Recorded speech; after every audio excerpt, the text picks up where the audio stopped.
The Korean version of the proverb says that if you sow beans, beans will grow. If you sow beans, beans will grow. The little girl looked at the bean pod her mother was showing her. She knew that there was no law that said the world was always the same. Someone called the woman, and she was distracted from her daughter and walked away for a minute. Suddenly, something caught the little girl's attention, something that was lying on the table in front of her. She realized that there will definitely be exceptions to the rules that will make you believe that different things happen. In this pod of green peas, among all the green peas, there was one white ball. The little girl could compare herself to this white pea among the other green ones. I drew an analogy to my family and wondered who they were. The girl remembered that she was born with ram's horns, which would have been common. However, the problem was that both of her parents are real lions. While they had sharp fangs and cute ears, the little one herself wore horns on her head. All her adult life, the girl wondered why only she was born like this. Every time she was accompanied by her relatives, the girl caught herself thinking that she was different. The stream of her thoughts flowed further under the uniform clatter of the horse's hooves. Lucy, the sheep, and her little brother, the lion cub, were riding together in a carriage to school. However, the girl was not happy about this trip. She understood that she did not want to go anywhere. However, her younger brother was very enthusiastic and wished her a good day, after which he ran away. He flicked his tail, and Lucy remembered what she had been told her whole life. In her family, everyone married lions and gave birth only to lions, because only pedigree mattered. The girl did not understand why God played such a cruel joke only with her. There was diversity among animals in this world, and there was similar diversity among people. With ears or horns on their heads, even with claws, all people looked different. Appearance is determined by what is passed down from generation to generation, and this is what everyone calls pedigree. To maintain the purity of blood in society, people considered to be the elite, such as predators, unite with each other. However, Lucy was born with the ancestry of a sheep, which could not possibly happen to someone from the lion family. She attends a private school for predators, in which, naturally, there are no sheep like her. The girl hated the eyes of her peers, who saw her as some kind of mutant. Her family was exchanged for mutation, adultery. The girl could not even imagine how many words were said. She is truly lucky that her parents cherish and love each other, even though their marriage was of convenience. Therefore, there was no question of hiding the girl's birth and sending her to an orphanage. Her family took the girl into their arms and surrounded her with love. After this, the parents began to study each other's pedigrees, and in the process, the reason for her birth was found. All this happened because of the only one who was deliberately erased from the family tree. After some time, the parents found out that everything happened because of her great-grandmother Sophie. Throughout her childhood, the girl asked her parents why she had horns on her head. The parents looked at each other every time and told her the same story. In fact, the great-grandmother of one of them was a sheep, and although they may look a little different, Lucy is their daughter, so their love flows in her veins. Therefore, the girl knew that even though she was a sheep, the heart of a lion was beating inside her. Although she had already come to terms with what had happened, at the age of 4, everything changed. Mom became pregnant a second time, and after a while, her youngest son was born, who turned out to be a lion. Then Lucy realized that some part of her was definitely a lion. However, to her great regret, she did not look like a lion at all. The girl felt like a stranger in her own home. Quite a lot of time has passed since then. The estate and family tree of Lviv flourished. However, every day, Lucy felt like a stranger in this house. Throughout the meal, the only thing she had on the table was salad, not meat. On top of that, as soon as people saw that her last name was Leperdier, they immediately tried to get closer to her. The girl understood that no one was to blame for her appearance. However, there was not a single soul in this entire place who could understand how lonely she was. That is why dear Lucy was interested in whether there was anything similar elsewhere, for example, outside the school. The girl did not know how it was possible to fill her loneliness, and who could fill it. She only hoped that someday she would be able to find the answer to these questions. In the meantime, she continued to pretend that she was living an ordinary life and went to school like all the other children. During one of the lessons, Lucy remembered that a social reception was to take place today. The girl was so lost in her thoughts that she completely forgot about him until that moment. Immediately after this, her look became sad, because Lucy did not want to go there at all. A community of blood, called a pride or a circle, meet under the auspices of one common goal. Although it is called an exchange field to find out the ancestry of everyone individually, but this is just an excuse. In fact, at such gatherings, they always discussed her origins as a sheep in the Leo family. That is why Lucy believed that a place where there are no herbivores cannot be considered equal. The real purpose of such events could be both the establishment of political connections and the conclusion of marriage alliances.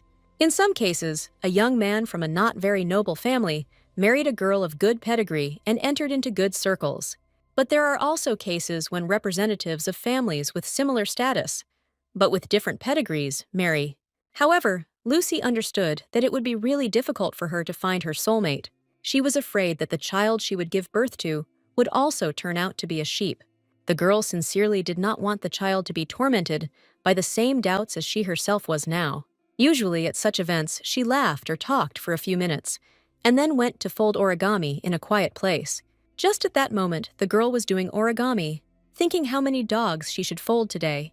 However, suddenly, something distracted her from this exciting activity. The door to her quiet and calm balcony opened, so the girl decided to look at the newcomer. She raised her head and saw in front of her a beautiful young man whom she had not seen before. The first thing she noticed was his tall, pointed ears. Behind him, the guy was actively waving his wide and soft silver tail. After looking at the man's distinctive features, Lucy turned her gaze to his face. The guy looked at her piercingly with his big gray eyes. He smiled friendly and tilted his head a little to the side in surprise.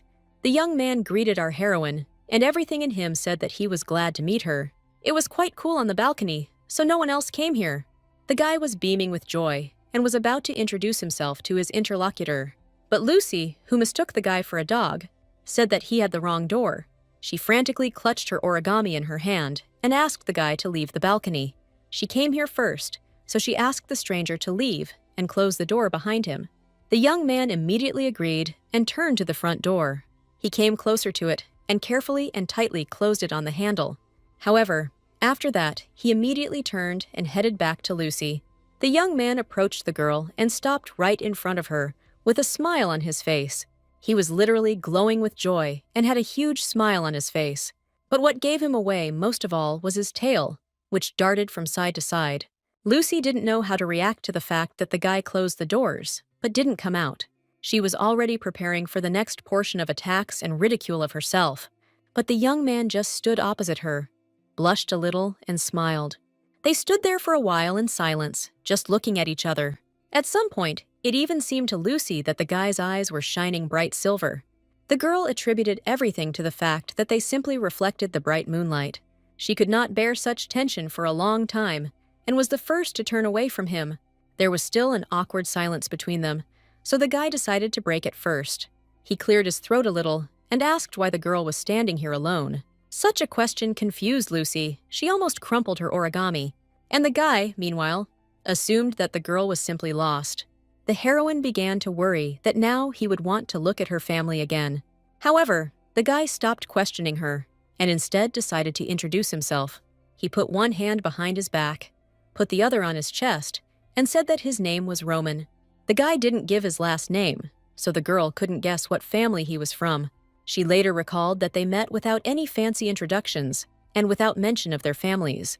At that moment, it was Lucy's turn to introduce herself, but she hesitated. The girl did not believe that the guy really did not know about her. After all, other people who see her for the first time always pay attention to the horns. They either begin to look at her amazingly, or they feel sorry for the girl. Besides, Lucy herself had never seen this guy before this moment. However, her new acquaintance, Roman, looked friendly and calmly waited for an answer. After thinking a little more, Lucy decided to introduce herself to him without mentioning her last name. In her quiet and innocent voice, the girl said that her name was Lucy. Immediately after that, she said goodbye to the young man and turned around, intending to leave. However, she was surprised that the guy did not leave the balcony, but still continued to stand in place. Lucy tried not to pay attention to him, but she herself did not understand what was happening. The girl continued to pretend that she did not notice the guy and folded origami. She was amazed that Roman did not take hints and continued to cause inconvenience to the other person. And he did not interfere in any way with her activities, simply silently watching from the sidelines. After some time, the young man came closer to the girl and called her by name.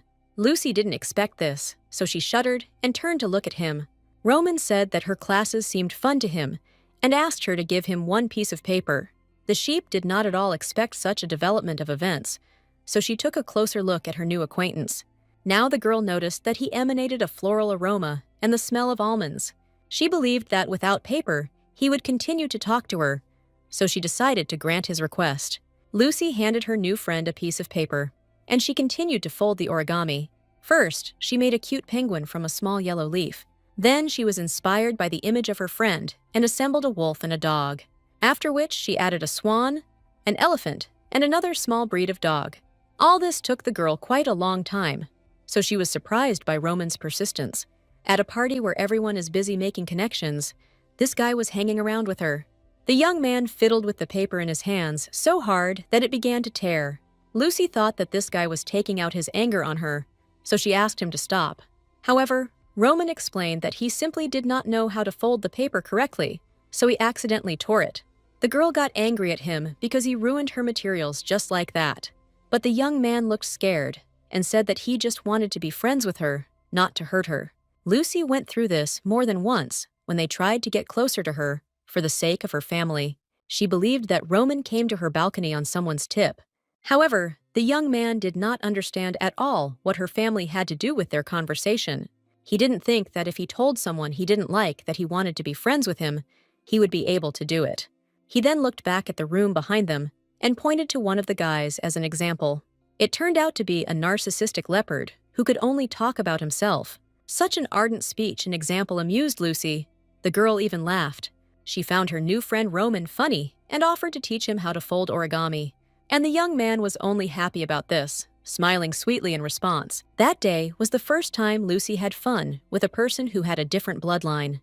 She asked Roman if he was a dog, because it seemed so to her at first glance. Later, Lucy didn't understand that. Although their situation was similar, she didn't know why the guy answered yes and lied about something like that. That evening, although the girl did not eat anything, she was not bothered by the feeling of hunger. Already in bed, Lucy recalled that she demanded the guy to leave as soon as she saw him. She did not understand why she behaved this way and was so unfriendly. Roman just wanted to make friends with her and was quite smiling and nice. The girl realized that this was the first time she had been with someone at a party. That evening was the first time she thought that going to a social gathering was a good idea. Lucy reasoned that Roman wanted to make friends with her, but this could not bring him any benefit. It's not for nothing that they always said about her that all that glitters is not gold. The girl was clearly happy and embarrassed at the same time by such interest on the part of the young man.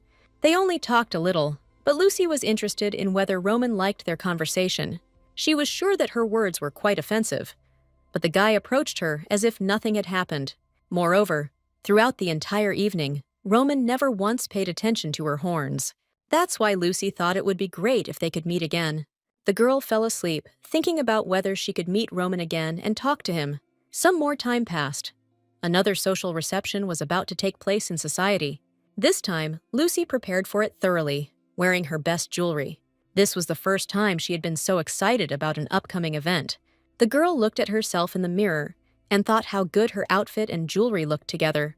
However, her little brother noticed that in any outfit, his sister would always be the most beautiful. He was still very young, but he immediately understood that the girl wanted to meet someone in the evening. Lucy replied that she did not do it to show off in front of anyone. However, after her brother's words, she realized that she was too bothered with the preparations for the reception. The girl told herself that she really wasn't going to the party to see someone. However, at the reception itself, Lucy kept looking around, as if looking for someone. The girl did not admit it to herself, but she was looking everywhere for familiar silver hair. Unfortunately, she never managed to find them throughout the evening. Lucy was already a little upset, so she headed to her favorite balcony. Imagine her surprise when it was there that she met her friend Roman. It seemed as if the young man was also looking for her and was very glad to meet her. He noticed a familiar girl from afar and immediately hurried to her. Together, they walked out onto the quiet balcony and closed the door tightly behind them. Roman admitted that he was worried that the girl might not come, but he really wanted to see her. Lucy didn't understand his feelings and wondered what they could talk about. To begin with, the young lady invited her friend to fold origami again, like last time. Roman smiled happily and gladly agreed to this proposal. The young man immediately wagged his bushy tail from side to side in joy. Lucy looked at it and was glad that he had a tail that showed all his emotions. After that, the guys had a wonderful conversation in which they discussed everything under the sun. The guy studied at the Juvencia school, where you could only go if you belonged to a really good family. Therefore, the girl was surprised that, coming from a noble family, she had never met Roman in society before. Lucy had heard that many of the new classes that were newly formed after the fall of the aristocracy had dog bloodlines. Such families were usually not invited to social functions and were secretly expelled. Perhaps this was the reason. After this thought, the girl began to worry that Roman would continue to play only with her. However, she continued to teach her new friend how to fold origami. Lucy believed that at his first social gathering, a guy should make as many connections as possible and not fold papers. So the girl asked Roman why he didn't spend time with his family, to which the guy replied that his father was not here and his mother had already died. Lucy was surprised by this turn of events, so she immediately jumped up and began to apologize for her careless words. For some reason, she thought that all the parents in the world were alive and well. Typically, such events are attended by their parents, so Lucy apologized for her carelessness. In response to this, the guy just smiled pitifully and looked the girl straight in the eyes. He carefully removed her hand from his shoulder and said that he came here with his older brothers. He was the third son in the family and the youngest, so Lucy was interested to know about his relationship with his brothers. Roman smiled and said that he barks all the time with his elders. Lucy figured it was because he came from a bloodline of dogs. However, she remembered the guy's smile at these words and realized that they actually had a good relationship in the family. After that, she herself spoke about having a younger brother who, instead of a reception, went to some kind of exhibition. The girl herself also didn't really want to go to the reception, but she didn't want to upset her parents. It was quite difficult for her to admit this, so Lucy waited for her friend's reaction to these words. However, Roman said he was relieved after this confession. He didn't care about the reason for the girl's presence at the reception, but he was glad that he could meet her here. Lucy looked at Roman's tail and realized that the guy was really glad to meet him. They chatted pleasantly for some time about their brothers and relationships with them. Roman admitted that his family members constantly argue with each other when they are bored. To support her friend a little, Lucy decided to give his older brothers her crafts.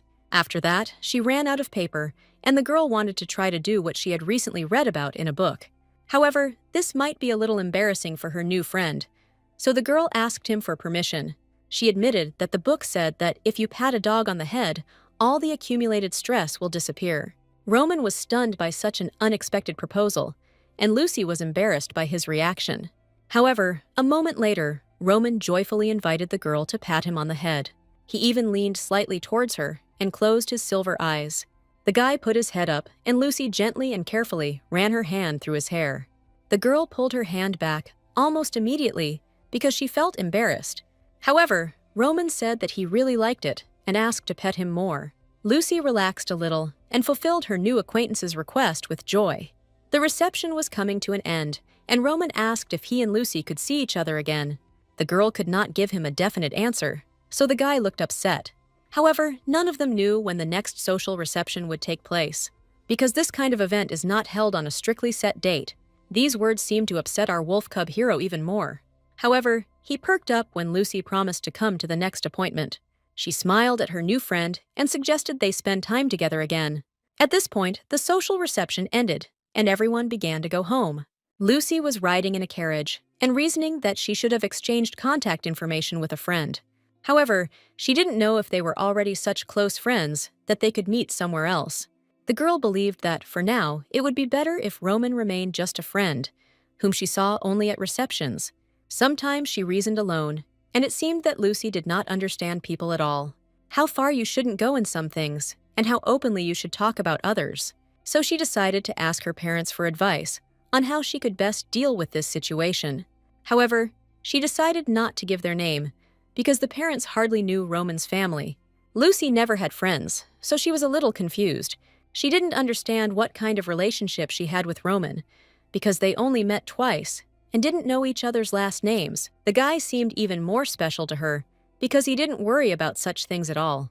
It was clear from him that he was simply enjoying his time spent with the girl. However, Lucy and Roman were destined to meet much earlier than they expected. By a strange coincidence, there were quite a lot of social events that month. It wasn't even the end of the year yet, but charity receptions were held every week. Because of these words, the guy thought that the girl was not happy about their frequent meetings. However, Lucy said that he had it all wrong and that she was actually glad to see him. There were rumors that the Baskerville family was behind the organization of all these social events. Their coat of arms was a white-crowned wolf, and the family was known for quickly getting back on its feet and becoming rich after the war. The girl discussed these rumors with her new friend and believed that the family was up to something. However, Roman perceived it more as charity and viewed it positively. She didn't care. She was glad that she could meet her friend at such receptions. After several such meetings, a certain agreement naturally arose between the guys. Upon entering the banquet hall, they silently greeted each other with their eyes. Then both of them, avoiding prying eyes, looked for a secluded and quiet place. Thus, they had already met about 10 times recently, and now the guys stood next to each other on a quiet and calm balcony, away from prying eyes. However, Lucy felt that the balcony was too open a meeting place, so she invited her friend to go inside, but not to the banquet hall. The girl reached out to Roman's ear and invited him to go to a place where there was no one at all. This intrigued the young man very much, and he happily agreed. The guys slipped unnoticed through the banquet hall and were now walking along the corridors of the palace. They reached one of the rooms and entered it, closing the massive doors behind them. The guys now didn't worry that someone might see them and sat calmly on the bed. They were already 15 years old, but until the end of the year, they just sat on the bed and folded origami. Roman always took away folded paper figures with him, as if they were some kind of valuable treasure. Lucy not only folded origami, but also often brought food with her. And now, in front of Roman, there was a huge plate with various meats and vegetables. He calmly ate piece by piece, but suddenly he felt something strange. The guy realized that there was lamb on the plate, which he ate right in front of Lucy. However, the girl calmed him down, saying that she was not a real sheep, and besides, he needed to eat meat. Therefore, Lucy asked not to worry about her, and added that she was already used to it, because she was very different from her family. The girl said that their food is also different, and at the receptions, all the participants are predators. She's used to the fact that most people won't make sacrifices for her. The girl's words upset the young man so much that he stopped her speech. The young man noticed that Lucy did not have to get used to such behavior, but the young lady said that for her, asking her family to accommodate her eating habits is another form of violence. She wanted so badly to have a different bloodline that as a child, she believed that she was an adopted child. However, her loving family tried with all their might to convince the girl that being different is not bad. At that time, she felt very bad and lonely. Although her parents tried to surround the girl with their love and care, she believed that if the family ended up on a desert island, she would be the first to be eaten. Roman listened to this story in silence, and now did not know how to respond to all this. Lucy realized that she had started a too serious conversation and asked her friend for forgiveness. However, Roman surprised her and suggested that she just step over it all with a smile. Unexpectedly, the young man began to eat cooked vegetables instead of his favorite meat. He calmly popped the broccoli into his mouth, chewed it, and said that it tasted quite tolerable. He agreed with the majority, but added that he could eat like this for the rest of his life. Roman slowly stood up from his chair and walked straight towards his young friend. The young man admitted that he can eat greens, fruits, and vegetables. Therefore, even if they suddenly find themselves on a desert island, they will be able to get along perfectly together, as they do now. Lucy was very grateful to her friend for such words, and suggested leaving already because the party would soon end. Roman was sitting on the bed opposite his girlfriend, and was upset about this, because he wanted to stay with her a little more. However, the girl noticed that the loud music had recently stopped playing. The guys were so carried away by each other that they did not hear the doors to their room open. A tall, stately lioness in a stunning dress entered them, looking for Lucy. The woman found her daughter and an unknown young man sitting together on the bed. A luxurious carriage, driven by coachmen, drove slowly through the evening city. Lucy sat inside it and thoughtfully looked out the window at the houses at night. Opposite the girl sat her parents, who also remained silent. Lucy didn't like this oppressive atmosphere between them, but the girl understood that it was all her fault. She remembered how just recently her mother found her alone with a guy in the room. The woman was very surprised to see her little daughter with a stranger. The girl hastened to justify herself and said that she was simply folding origami with her friend. However, she immediately rushed to kick Roman out under the pretext of worries about his older brothers. However, even this short acquaintance was enough for her mother to notice the peculiarity of her daughter's friend. The woman, unlike Lucy, immediately guessed that the young man was a wolf from the Baskerville family. The parents asked the girl if her friend was the one she mentioned earlier. Lucy hoped that her mother would not think badly of Roman because of this situation. For the first time in 15 years, she has a friend who is also very sensitive and attentive. As soon as the girl remembered her friend, she immediately blushed all over. The young lady herself did not understand why she suddenly had such a reaction to her friend. The parents did not argue much, but they noticed that from the outside, being alone in the room did not look very good. In addition, the mother had special complaints about who this child was. But Lucy interrupted her and said that she didn't care about the guy's family because she was dating him, not his parents. She described her friend as kind and sensitive, who approached her first and never once focused on her appearance. The parents heard this explanation from their daughter and looked at each other. They said that they understood the girl because friends really don't care what families they belong to. However, the parents added that unfortunately, this only applies to friends. Lucy was lying on her bed and looking at the origami that she and Roman had made. She looked at the paper dog and realized that she knew almost nothing about Roman. She was interested in what his favorite food was, what he was interested in, what he dreamed about. The girl realized that she should have asked him a little more questions. She was worried that someone wouldn't have much fun hanging out with her. She only knew his name, that the guy did not have a very good relationship with his father. His mother died, and he had 2 older brothers. Lucy thought she was being too selfish because all she did was fold origami with him. At the next meeting, she promised herself to ask the guy what he likes and where he lives. She also wanted to apologize to him because Roman wanted to tell her something, but the girl did not listen to him. However, at the next reception, Lucy looked everywhere for her friend, but could not find him anywhere. At one point, she came across a guy who looked very similar to Roman, but she misidentified herself. The girl walked around the entire hall and did not understand where her friend had disappeared so suddenly. She looked around, hoping to see his silver hair among the crowd. Lucy was worried that the guy would never show up, and she didn't even know where he lived. At some point, the girl completely despaired of finding her friend and became sad. Suddenly, a stranger approached her from behind and put his hand on the girl's shoulder. Lucy was scared at first, but the man knew her name, which calmed her down a little. The girl turned around and looked at the stranger, who approached her and called out to her. The man introduced himself as Roman's older brother and said that he had told a lot about her. Lucy was amazed at how huge her friend's older brother was. The young man introduced himself and said his name was Harold Baskerville. It was at this moment that our heroine first heard the name of her friend and was very surprised. She knew that her family was on bad terms with the Baskervilles, and her parents were tormented by fighting them. From a political point of view, their families are ardent opponents of each other. Their coat of arms is a crowned white wolf, which means Roman was not a dog, but a wolf. This realization gave the girl goosebumps all over her body. She remembered her friend's ears and realized that they really belonged to a wolf. The girl didn't understand how she could make such a mistake, and she also said all sorts of things. She did not insult the Baskerville family, but spoke somewhat strangely about them. However, Lucy remembered that Roman definitely called himself a dog. She recalled the sweet moment when her friend was eating vegetables and could not believe the deception. Now, the girl understood why her parents reacted so strangely to him that time. Mentally, she was very angry with herself for falling for this wolf's deception. The girl trusted her friend, but in the end she was deceived. The point was not that the guy did not tell her his last name, but precisely that he misled her. Now, Lucy couldn't understand how she could continue to communicate with Roman without trust. The girl even told him something that she had never told anyone before. The sheep's train of thoughts was suddenly interrupted by the voice of the elder Baskerville brother. He said that Roman managed to get measles and asked the girl if she had it.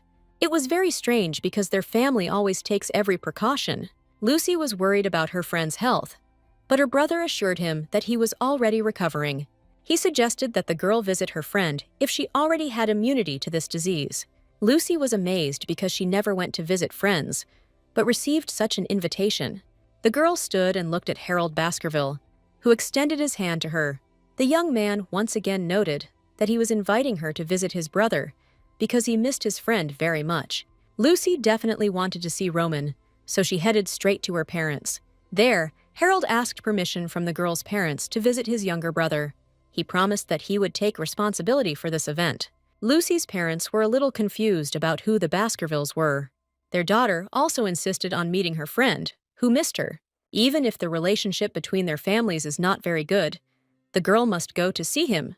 She said that she wanted to be as caring to her friend as he was to her. Lucy's father looked at his daughter with a smile and affectionately stroked her head. He allowed his daughter to visit a friend, but asked not to stay late. Thus, the girl ended up in the same carriage with Harold Baskerville. Lucy already knew that the father of their wolf family had lost his wife. After this, the grief-stricken owner of the house lives in solitude for 10 years. His eldest son runs the business, and his middle son Harold is in charge of the household. She also heard that the youngest son had not yet been introduced to secular society. That is why the girl did not know Roman and saw him for the first time at that reception. She didn't mean to offend anyone, but the guy really is the spitting image of a dog. Lucy didn't understand at all why the guy deceived her, and even with such an innocent face. Perhaps he recognized her immediately and did not want her to worry about their families. Her train of thoughts was interrupted by Harold, who announced the end of the trip. Only now did Lucy realize that she had received an invitation to visit the residence of the Baskerville family, but had arrived empty-handed.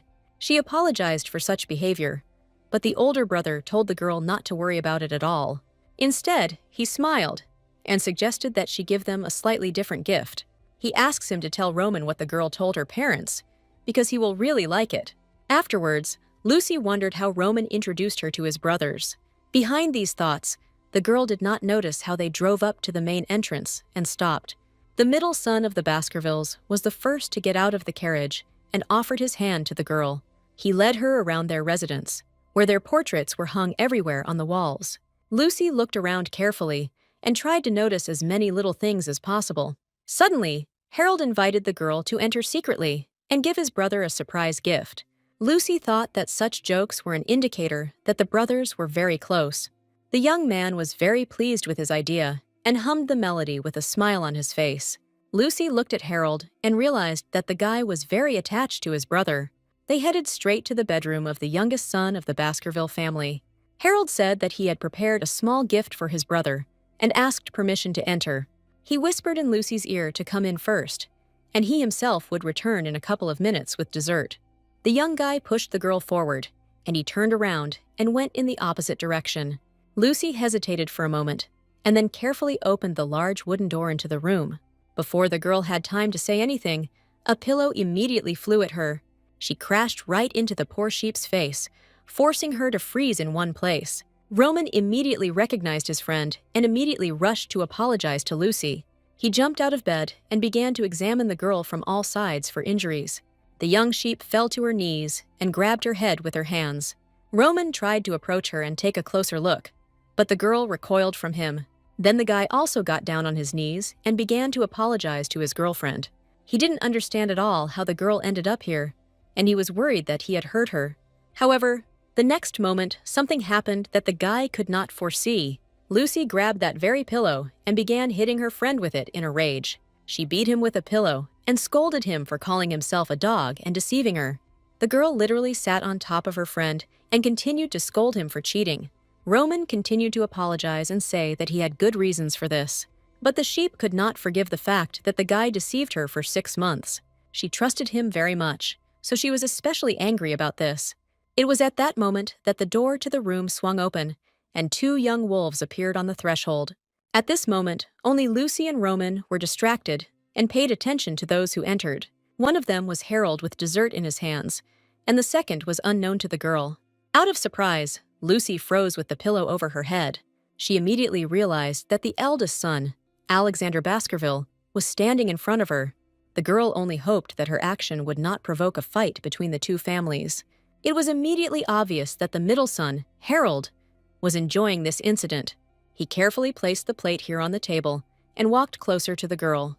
Instead of cursing, he began to teach her how best to use a pillow in a fight. Roman immediately guessed that this meeting was the work of his older brother, and Harold left the desserts, wished the guys bon appetit and good luck, and pushed his older brother out the door. The guys left the room and then closed it behind them, leaving their friends alone. Roman asked his girlfriend to stop beating him because he was still sick. Only these words could help him reach the girl's consciousness. After that, she threw the pillow aside and addressed her friend by name.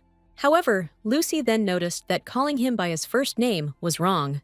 She should call him by his last name. The girl asked the younger Baskerville why he deceived her at the first meeting, and did so for the next 6 months. Lucy looked directly at her friend and asked him why Baskerville deceived her. Roman covered his face with his hands in shame and asked the girl to continue calling him by name. However, he did not answer the question itself, but only began to howl sadly. Lucy stood looking down at her friend, with her arms crossed at her waist. She had already heard these howls before, but only now she realized that it was a wolf howl.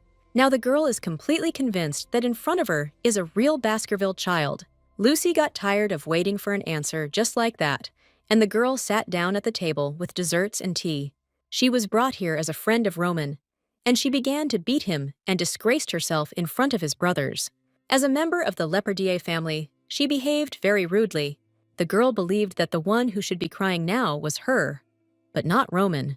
She decided to stop it and asked her friend to come to her and talk normally. Roman, with his ears drooping, looked as if he didn't want to be in this room at all. However, the guy collected his thoughts and approached the table where Lucy was sitting. He sat down opposite the girl and asked if she hated him now for everything that had happened. The sheep tried to defuse the situation and calm down her friend, so she joked that they don't hate ugly people. Hearing what Lucy called him, the hero again burst into tears from resentment and shame. It was no longer a mystery to the girl how to react to this, and simply sat silently at the table and drank tea. She couldn't understand whether Roman was crying like a wolf or like a dog. The girl went to her friend and began to reassure him that he was not ugly. It was just an illness, and it would pass. She asked the guy not to hide his face when he spoke to her, but Roman believed that his girlfriend hated wolves, and therefore was angry with him. Seeing all this, Lucy directly asked her friend if he knew the reason for her anger. All this time, the guy sincerely believed that the girl was angry because he was a wolf. This answer of yours made the heroine furious, because she was angry because of his lies, not her family. She absolutely did not understand why the guy needed to hide his identity and surname. After all, she was as sincere as possible with him and shared all her experiences. This gave her the impression that he wanted to mock her. Hearing this assumption, Roman even stopped crying for a moment and raised his head up. Lucy said that the hero became close to her because of a bet, or because of his unusual appearance, or because of sympathy, or because of something else. Roman denied all options, so the girl no longer knew what to think. She looked straight into her friend's eyes and asked him to tell him the real reason for his deception. Roman realized that he couldn't wait any longer, and he had to honestly admit everything. He was worried and began by saying that the relationship between the Baskerville and Lepardier families was not very good. He then began to stutter very badly, but Lucy patiently waited for his further response. Roman collected his thoughts and added that he just wanted to look good in her eyes. After all, the relationship between a wolf and a sheep is also usually not very good. At that moment, Lucy understood everything, and she felt very funny, but the girl tried not to laugh. She didn't succeed, and the sheep burst into ringing laughter, which surprised the wolf cub. She found it funny that the guy thought that if he were a dog, they would get along. The girl added that no matter who her friend was, she would be satisfied with any option, and Roman admitted that he chose the dog because they are usually more friendly with sheep. He himself did not fully understand why he did this, so he asked his friend for forgiveness. He was ashamed, and the guy asked them both to pretend that all this did not happen. Lucy wanted to pat the wolf on the head like last time and calm him down, but he asked her not to do this. He had a hot forehead, and the leaf thought that it was a fever, and the illness had not yet passed. It seemed to Roman that this was all just a dream, and there was no way the girl could end up in his room. Now it was the same sweet Roman that our little sheep knew. She smiled cheerfully and asked the soul when he would be fully recovered. The wolf cub replied that he was practically healthy and would soon be able to go out into society. Lucy thought her friend was very sweet. She was glad that she could see him. After that, she admitted that Harold brought her as a gift to his brother for the new year. Roman thought that his brother forced the girl to do this and began to scold him. Thanks to these words, Lucy realized that the brothers were actually very close. Roman apologized for the behavior of the middle Baskerville son, but Lucy even enjoyed the adventure. She also learned that Roman told his brothers a lot about her. The girl asked her friend how it happened that the guy got measles, because children usually get measles. After these words, the wolf cub was very surprised, because in fact he did not have measles. Lucy realized that something was wrong, and Harold said something strange to Roman. The girl got up from her chair and asked the wolf if they were really friends. She had a lot of questions for him, no matter his diet, time, or background. To begin with, she was interested in whether the guy really liked collecting origami. Roman admitted that he is interested in active sports and ball games. The girl wanted to get to know her friend better, so she pestered him with questions. In response, the wolf asked if Lucy had any other friends besides himself, for example, at school. But the sheep admitted that Roman is her best friend, and there are simply no others. Hearing this, the guy was embarrassed and said that he also considered Lucy his best friend. They chatted for a long time, and the sheep asked Roman to give her his contact information for communication. Then their conversation was suddenly interrupted by a knock on the door, forcing the guys to be distracted from each other. They wondered who was knocking, and both of them immediately jumped up from their seats. The door opened, and the eldest son of the Baskerville family, Alexander, entered. He had a scary look on his face when the guy asked to talk to Lucy alone for a few minutes. Alexander was the oldest and most serious among all the brothers. However, even he treated Lucy well and smiled friendly at her. The girl was surprised that he put things aside and came to personally thank her for her visit. He also said that the girl's parents had already sent a carriage for her and it was time to get ready to go home. Alexander then turned to his younger brother and said that it was time for them to say goodbye. Roman was clearly upset that it was time for the girl to go home. He decided to spend as much time as possible with her and volunteered to accompany her to the carriage. On the way, he leaned over to Lucy and said that his brother already had a girlfriend, to which the sheep replied that she had already heard about this from her parents. She may not have been very interested in this, but in general terms, she knew the history of the Baskervilles. Almost everyone knows that Alexander is dating a girl not from a noble family. In addition, the Baskervilles are known for attending many parties and not having arranged marriages. As a result, a lot of strange rumors also appeared in society.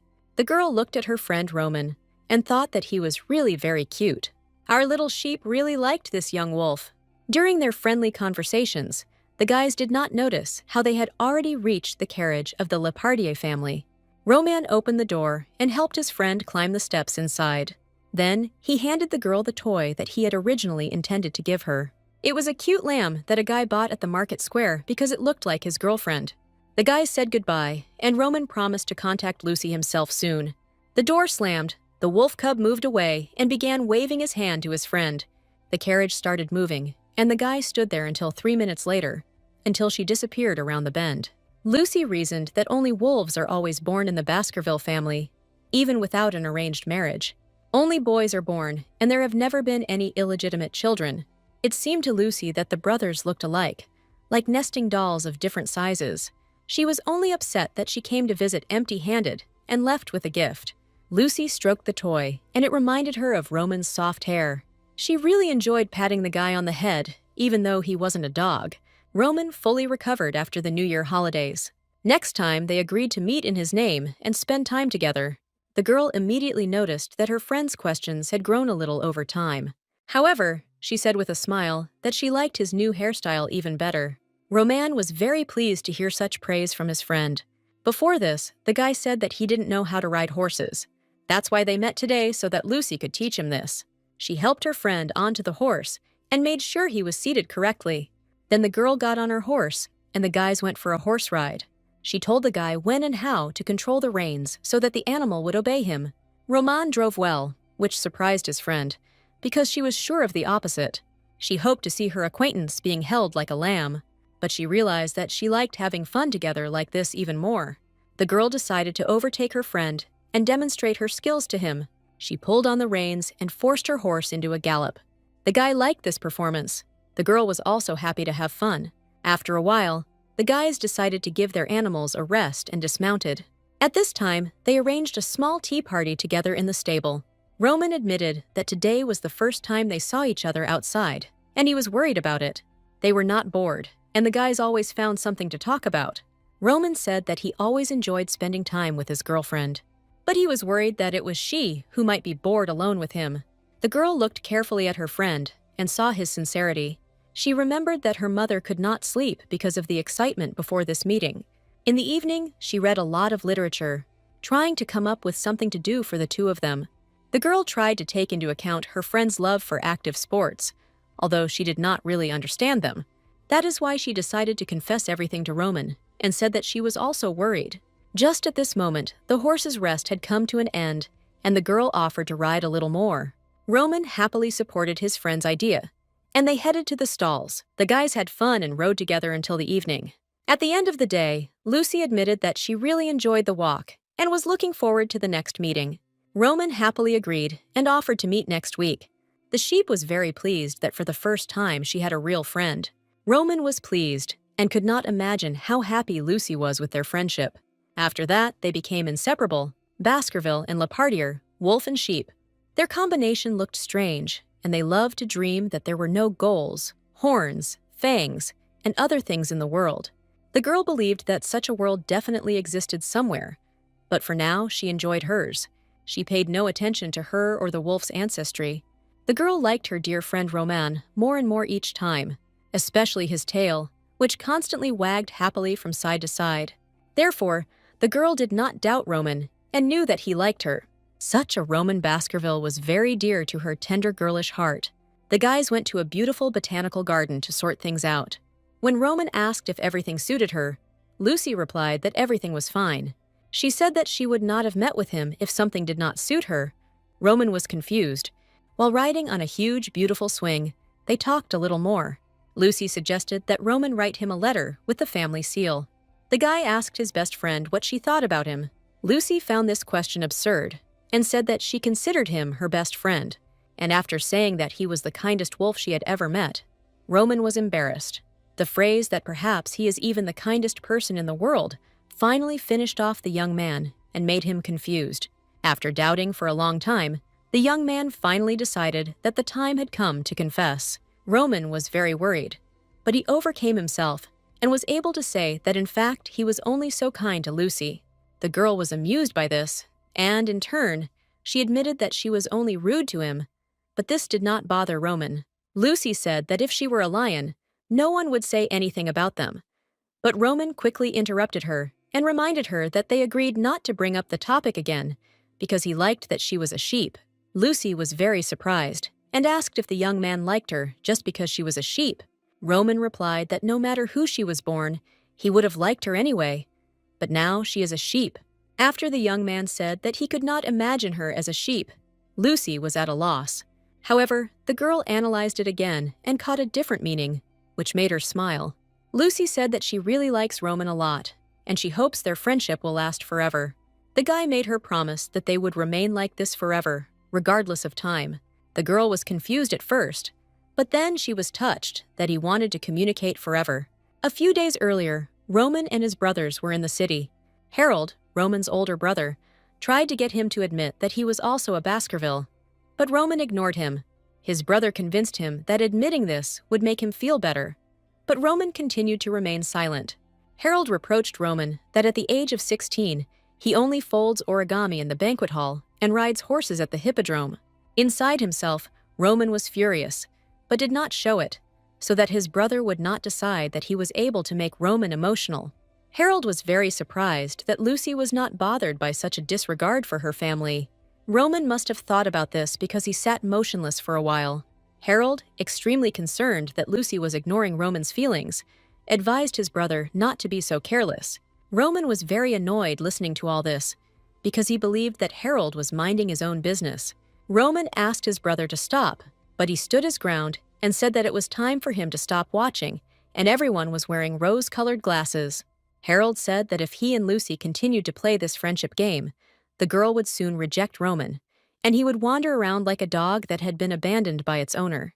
Suddenly, Alexander, who had previously been enthusiastically knitting something the entire trip, joined the conversation and recalled the incident when Rohannes kicked out Harold. The knitting needles flew in his hands as if the guy was making movements automatically, without thinking about them. Alexander advised Harold to leave Roman behind and think about himself. In his opinion, Roman is much better than Harold. Alexander emphasized that Lucy at least agreed to go on a date with Roman. Harold was angry at Alexander because he recalled how Lucy came to visit Roman when he was sick, and Harold and Rohannes did not have such a close relationship. Alexander joked that if Rohannes became part of their family, Harold would jump out of the window with happiness. Harold was very hurt by his words, and he began to defend his beloved, saying that she loved him very much, but simply had not yet admitted it to herself. Alexander said that it would be nice for Harold to take off his rose-colored glasses himself and not reproach Roman at any opportunity. Roman said that Rohannes does not have feelings for Harold, it is just a friendly affection, because as children, they were often left to play together.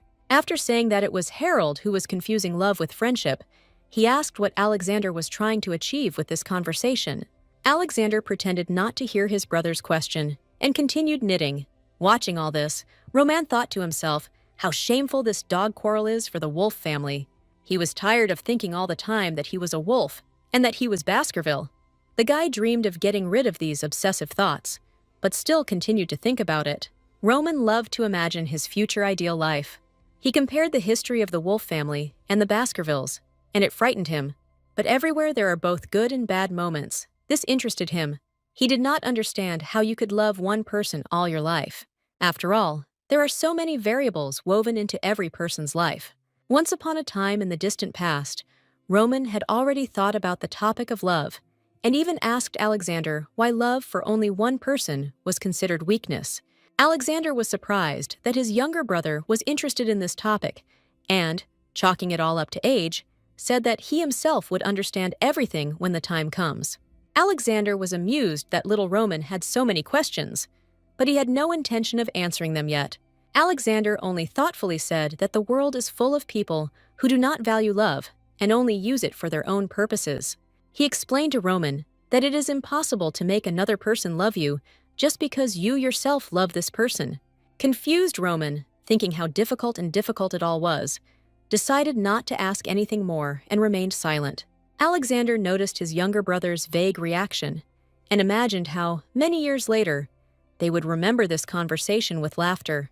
After thinking a little, he decided to give some advice to Roman and said that he would have to do a lot of things to become attractive in the eyes of other people, and it would be better to do this before falling in love for the first time, because human feelings change very quickly. Harold entered the room, and hearing Alexander's phrase that their weakness was their pedigree, supported his older brother and added that this was a real curse. Roman still looked blankly, but this time at Harold. Harold asked Roman whether, in his opinion, there would be a happy ending if you still overcome all the difficulties and make your loved one love you. Roman wanted to answer, but realized that his brother would not like his answer and remained silent. Harold realized what his brother was going to answer, so he joked that he should not waste his time and enjoy the moment before he fell in love with anyone yet. Harold's question could not get out of Roman's head. The young man did not understand how any problem could remain if his loved one fell in love with him. He would like to ask his father about this too, but he was almost never at home, and Roman believed that the reason was him. The birth of Roman greatly affected his mother's health. She began to get sick. Little Roman was very worried about this, but could not do anything. His mother looked quite sick. The baby hardly saw her. Roman concluded that his father disliked him precisely for this. He constantly looked at his son with contempt and tried to avoid conversations.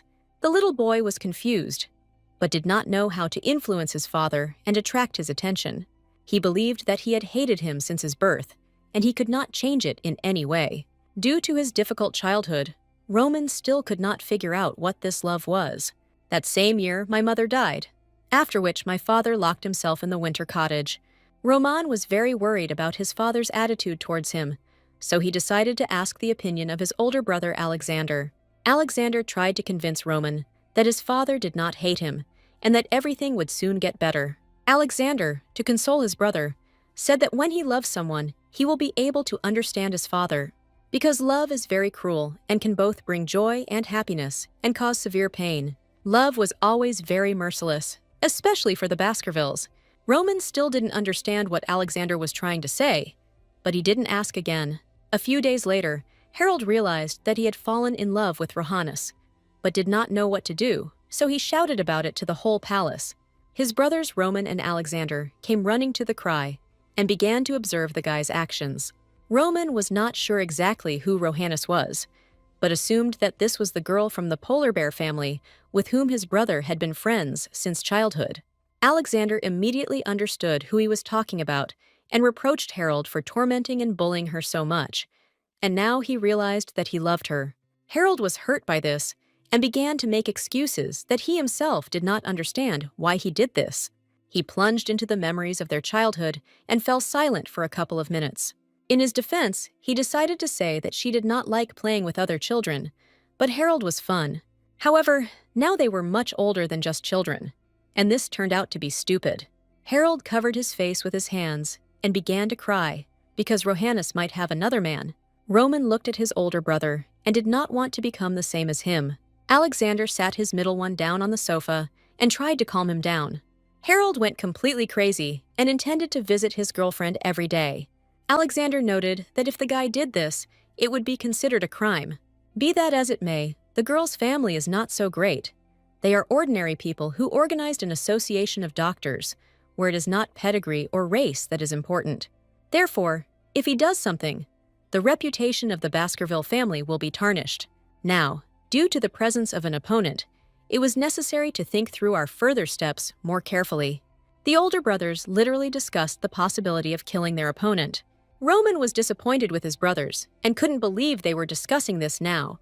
The boy believed that if a guy really loves a girl, then he should not interfere in her relationship.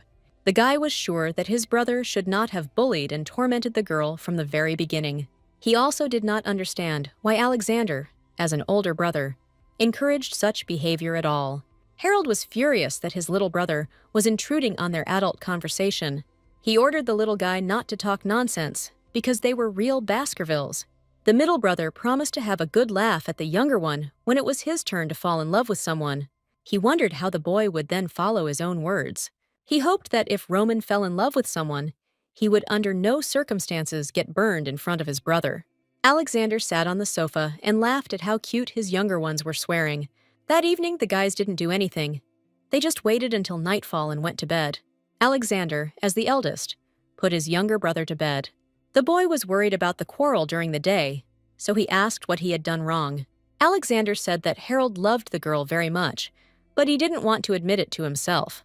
Rohannes is the whole world to him now, and for Rohannes, Harold is something like a small affair. It is because of this difference in their feelings that he hates her so much that it drives him crazy. This happens even though the guy actually loves her. The problem is that he loved her much more than she loved him. Love towards Baskerville is cruel and suffocating, as if you are standing on the top of an icy mountain. Roman couldn't believe it, because everything was fine with Alexander. Yes, it's not love that's exactly the relationship that the eldest brother and sister Marcel now had. A very calm and gentle atmosphere that does not suffocate you at all. Alexander was surprised that in the eyes of his younger brother, he looked completely fine. In fact, this was far from the case. The boy himself will understand everything when he grows up. Even if he doesn't want to know, at some point he himself will suffer the same fate. After this, Harold was bedridden for a very long time due to illness, so he prevented everyone from sleeping with his screams. The little boy did not understand why his older brother was killing himself like that. Every night the man cried as if her life was over. Roman did not understand at all what was so special and beautiful about this love. A few years later, when the boy turned 15, he had to go to his first social reception. They accommodated him halfway and did not arrange a separate debut. Instead, they sent him to a regular reception to hang around a little and get to know people. The brothers advised Roman to just laugh if someone bothers him too much. The boy really hated such gatherings, so he didn't want to go anywhere. Ironically, in a place he thought he hated to the core, he met a girl. On the one hand, completely unknown to him, but on the other hand, always arousing his curiosity, she attracted him. This was his first love, which he had waited for so long and feared so much. The chosen one turned out to be a pretty girl who also did not like to be in a crowd of people. What was interesting was that she belonged to a family of predators, but she had horns on her head. The girl appeared before Roman in a very sweet and attractive appearance. The guy felt like bells were ringing in his head. Without hesitation, Roman ran after the girl to the balcony, and at that moment realized what love is. After her debut, the girl was periodically sent letters with declarations of love.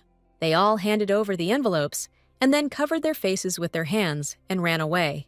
But Roman was not at all interested in these love games, so he simply ignored them. One day, the guy even asked his older brother what would happen if he didn't realize that he loved someone, or what will happen to him if he mistakes ordinary sympathy for love. Alexander replied that if he cannot find a clear explanation for his feelings, then it cannot be love. In their Baskerville family, they never confuse love with any other feelings. The guy was afraid that everything might be different for him, because there was no certainty. Harold approached his younger brother and asked what was happening to him. The boy pointed to the girl with horns and asked who she was. The brother replied that this girl was a mutant from the Lepardier pride of lions. Their families were feuding, so they didn't know much about each other. Roman said that he wanted to meet this little girl and asked his brother to introduce him to her. To him, Lucy seemed like a real angel who seemed to have descended from heaven. However, Harold protested strongly that Roman was paying attention to a sheep from the Lepardier clan. However, Roman could no longer be stopped. The guy simply dreamed of talking to this girl. The middle brother understood that stronger artillery was needed here and rushed to look for the elder Alexander. He tried to stop his younger brother, but Roman was already rushing forward to the girl. Mentally, he told himself to be bolder and gather all his courage into a fist. He collected his thoughts and followed the girl straight to the balcony. Roman came out to her and saw the girl so close for the first time. Lucy clearly did not expect that someone would follow her onto the balcony.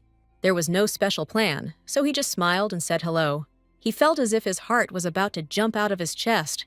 On the way home in the carriage, all he could talk about was how incredible Lucy looked. Alexander could not believe that his younger brother fell in love so quickly, literally at first sight. He asked Roman to tell him more about the girl, but he only said her name with a smile on his face. But Harold added that the girl belongs to the Lepardier Lions family. It seemed as if this was literally the first time Roman had heard anything else about this girl. Alexander still hoped that his brothers were not talking about the eldest daughter of the married couple Balzac and Sandy Lepardier. The young man clearly understood how difficult their life would now be. Both brothers understood that now nothing would stop young Roman in his love for the girl. Now the bells are ringing in the life of another young wolf. None of the brothers thought that the guy would plunge into his world of love so quickly. Although Alexander was always told that Lepardier was just a beautiful rapper, this was not the case. They were a very famous family in political circles, founded by the Edenverse royal family. The older brother understood that their dear Roman would go down a very thorny path. The biggest problem was that their two families had opposing political positions. At a minimum, they should have tried to ensure that they were not sentenced to life imprisonment. Roman wasn't at all sure that they could please Lucy's family. Even if aristocracy and monarchy acquire only a nominal character, the classes will always remain unchanged. Therefore, proposing a political marriage is unlikely to be possible. For a family that wouldn't even look your way if you were of a different breed, Baskerville was the premier hybrid of hybrids. Alexander suddenly became interested in how it happened that a sheep was born in such a family. Once upon a time, there was the eldest son of a duke, the younger brother of the emperor, who suddenly fell in love with a commoner sheep. As a result, this woman was never able to become part of the pride, but her children received recognition in it. The middle son was sure that if not for wartime, even such a story would have been impossible. At that time, the emperor and princes died in the war, so restoring the family was more important than anything else.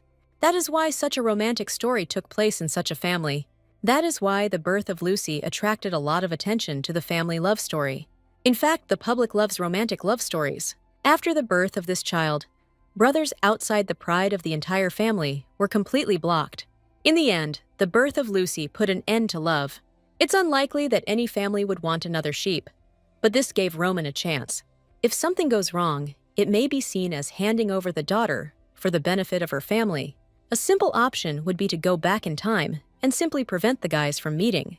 Roman looked at his older brothers and dreamed only of being left alone. Alexander turned to the younger one and asked what kind of person Lucy was. The young guy was perplexed by this question because no one had asked him about it before. He remembered the beautiful Lucy, who talked and had fun with him in the evening on the balcony. Her most important quality was that the girl was sweet, both in appearance and in character. Alexander realized that today they would not find a solution to this problem. Roman said that he would figure out everything that was happening himself and asked the brothers not to interfere in this matter. Harold said that he would not interfere in this matter because he was too lazy. Alexander walked up to his younger brother and extended his hand to his head. He ruffled the boy's hair and said that he had grown up. Roman didn't like that his brothers still treated him like a child. The boy only hoped that he could find happiness with Lucy. He remembered the girl in great detail and found absolutely everything about her endearing. Her big blue eyes with huge black eyelashes were cute. Everyone told him that love was cruel to the Baskervilles, but for him it was very tender. The only problem was whether the wolf could love the sheep. Some time passed and real winter came outside. The poor little bunny ran through the forest, hoping to hide from the eyes of the hunters. Today, the 3 wolf brothers came here to relieve stress. The eldest was calm about hunting. The middle one adored it. But the youngest loved animals too much. Alexander believed that the only thing they missed in today's hunt was his father's company. Then he came to his senses and looked at his younger brother, who suddenly became sad. Alexander apologized to the boy because he meant something completely different. But Harold noticed that it was time for the guy to become a little less vulnerable. The guys spread out and began to look for prey, and soon they came across a deer. One of the shooters had already cocked his gun and was preparing to hit the target. Suddenly, Roman jumped out of his seat and ran quickly forward. His feet pounded the cold ground so loudly that they could have scared away the weight of the forest. The guys were chasing one unfortunate deer that got in their way. They ran for quite some time, then a loud shot was heard. The shot prey lay on the ground and trembled in its death throes. Roman was the most tender of all 3 brothers, so he couldn't look at it. He saw tears in the eyes of the dying animal, which was looking straight at him. The boy leaned down and carefully covered the dead deer's eyes with his hand. The guy himself didn't understand why he suddenly started doing such strange things. At that moment, for some reason, he thought about his beloved girl Lucy. Lucy is a person, and hunting is just fun. They were completely different things. That evening, the girl stroked the guy on the head for the first time. Roman really felt very happy and was glad that he was born. He hoped that he would soon be able to see the girl again, but receptions were not held so often. That same evening, Roman rode home in the evening in a carriage and talked about it with his brothers. Harold looked at his youngest and noticed that every day his condition was getting worse and worse. But Roman and Lucy were simply folding origami together on the balcony. The young man twirled his finger at his temple and said that his brother was completely abnormal. Alexander just laughed because it looked very cute. It was that evening that Roman asked the brothers to start holding receptions every week. This was a very unexpected proposal that needed to be carefully considered. But Alexander believed that they should at least somehow support their younger brother. But he thought that the younger one would have to put in as much effort as in the case of Harold. Due to some strange circumstances, receptions were held quite often that month. Only Lucy had no idea that they were all organized for only one purpose. Roman went on and on organizing such events to meet the girl, but a small scandal broke out at home due to unexpected expenses. Harold suggested that his brother exchange contact information with the girl and meet somewhere else, because otherwise the family spent too much money on organizing various charity parties. However, Roman shocked his brothers even more when he said that he would be a vegetarian. Alexander believed that Roman might have his own reasons for this. At first, I thought that Lucy said something to the guy that made him decide not to eat meat anymore.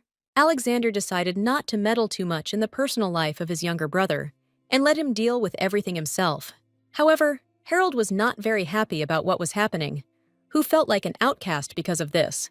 Every evening, when the sun set behind the horizon, the house lights were turned on. Roman went to bed and always twirled several origami figures in his hands before going to bed. He was born a predator and worried that Lucy might be afraid of him.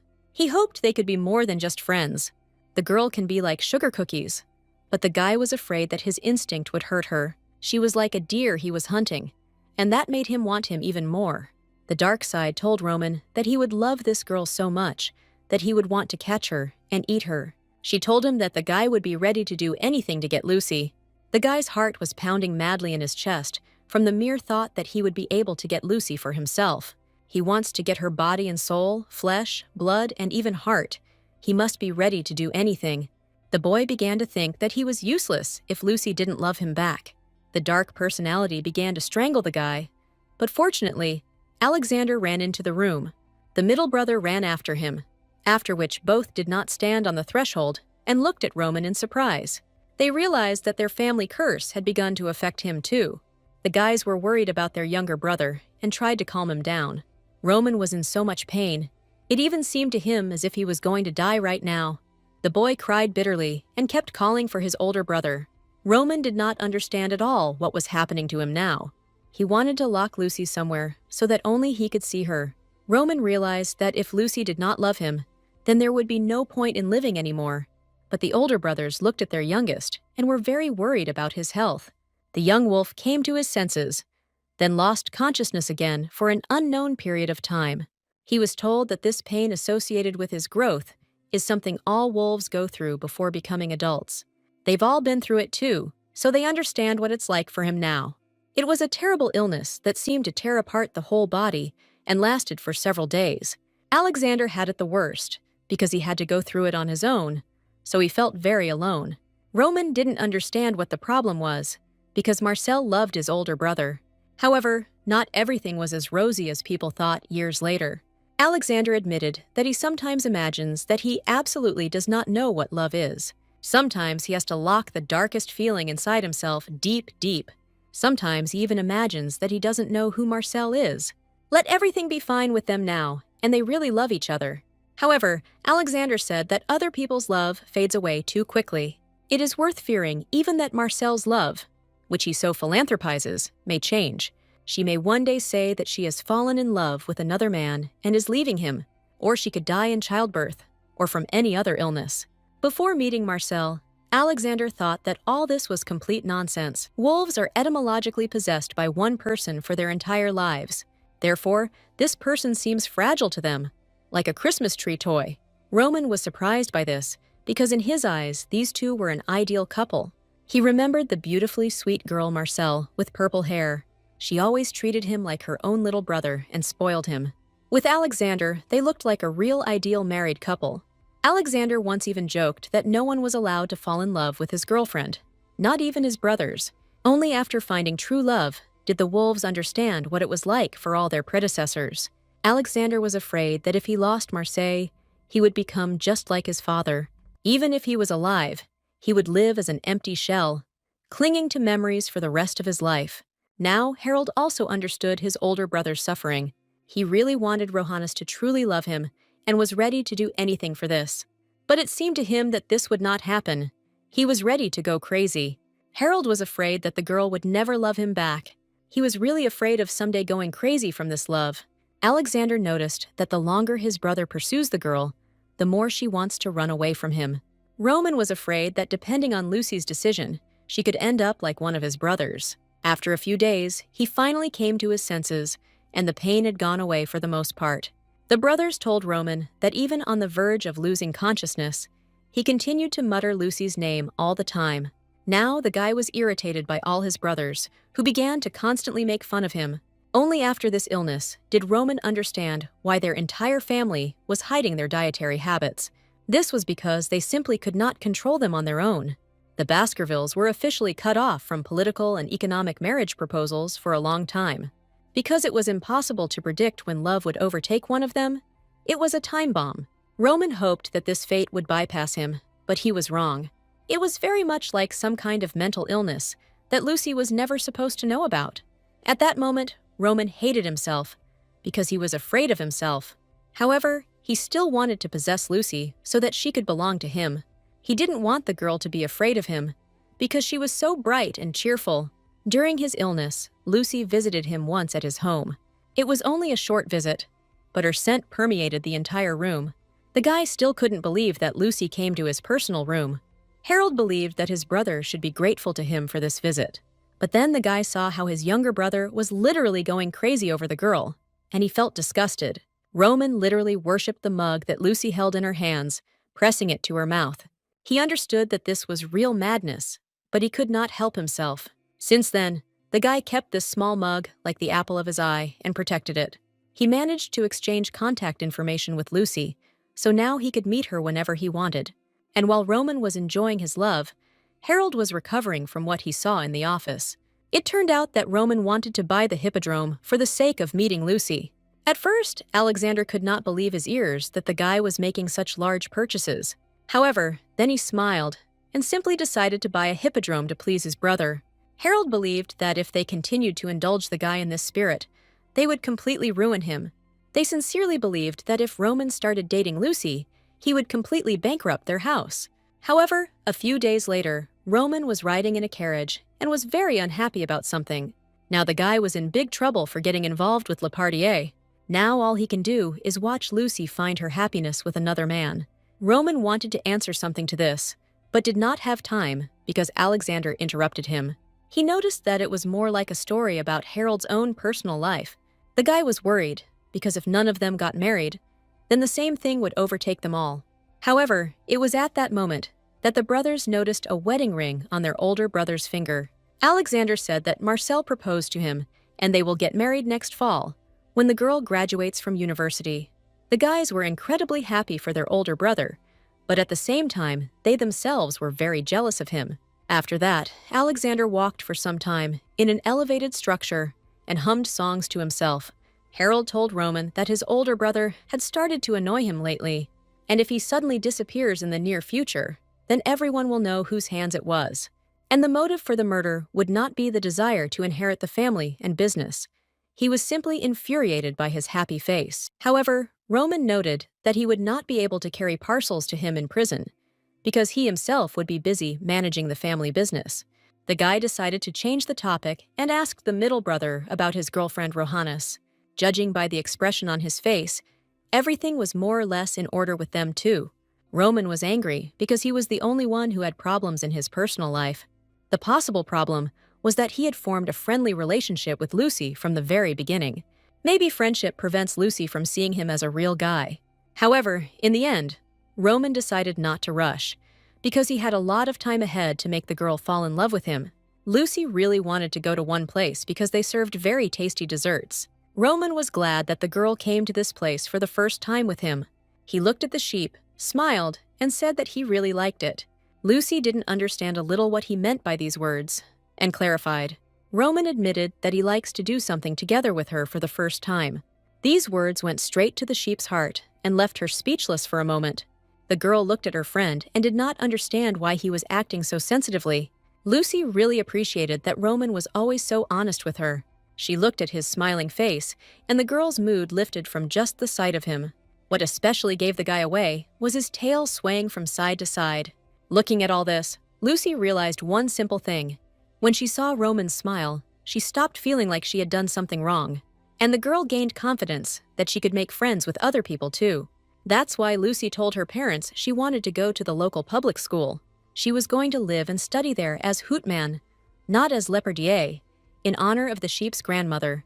The parents were worried about their daughter and hoped that there she would be able to find what she could not find here. As Lucy had asked, her father looked for a place for her where hardly anyone knew her, and which was a fair distance from their home. The head of the Lepardier family placed several envelopes with invitations from different schools on the table in front of Lucy. The girl realized that she would need to look at them and make her choice. Ono calmly took the envelopes from her father's desk and left his office. Lucy asked to be transferred to school before meeting Roman, and now did not know what to do. However, the girl hoped that they would keep in touch at a distance, but she was worried that Roman might make new friends while she was away. Lucy realized that she didn't want this, and found herself jealous of her friend. She had already gone too far with this school, and could not turn away from her intended path. But she also couldn't just ask the wolf to go with her. These thoughts occupied her head constantly, and did not allow her to sleep until the next meeting. Even Roman noticed her confusion, and said that the girl was unusually silent. His words seemed to bring Lucy out of some kind of trance, and the girl asked to pour her more tea. The drink in her hands was almost completely cold as she sat still and thoughtful.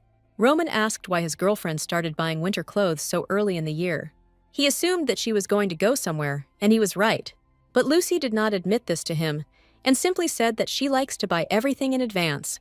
In fact, she wanted to ask a friend to go with her, but did not dare to do so. She didn't want to part with the wolf, but she didn't have the courage to tell him.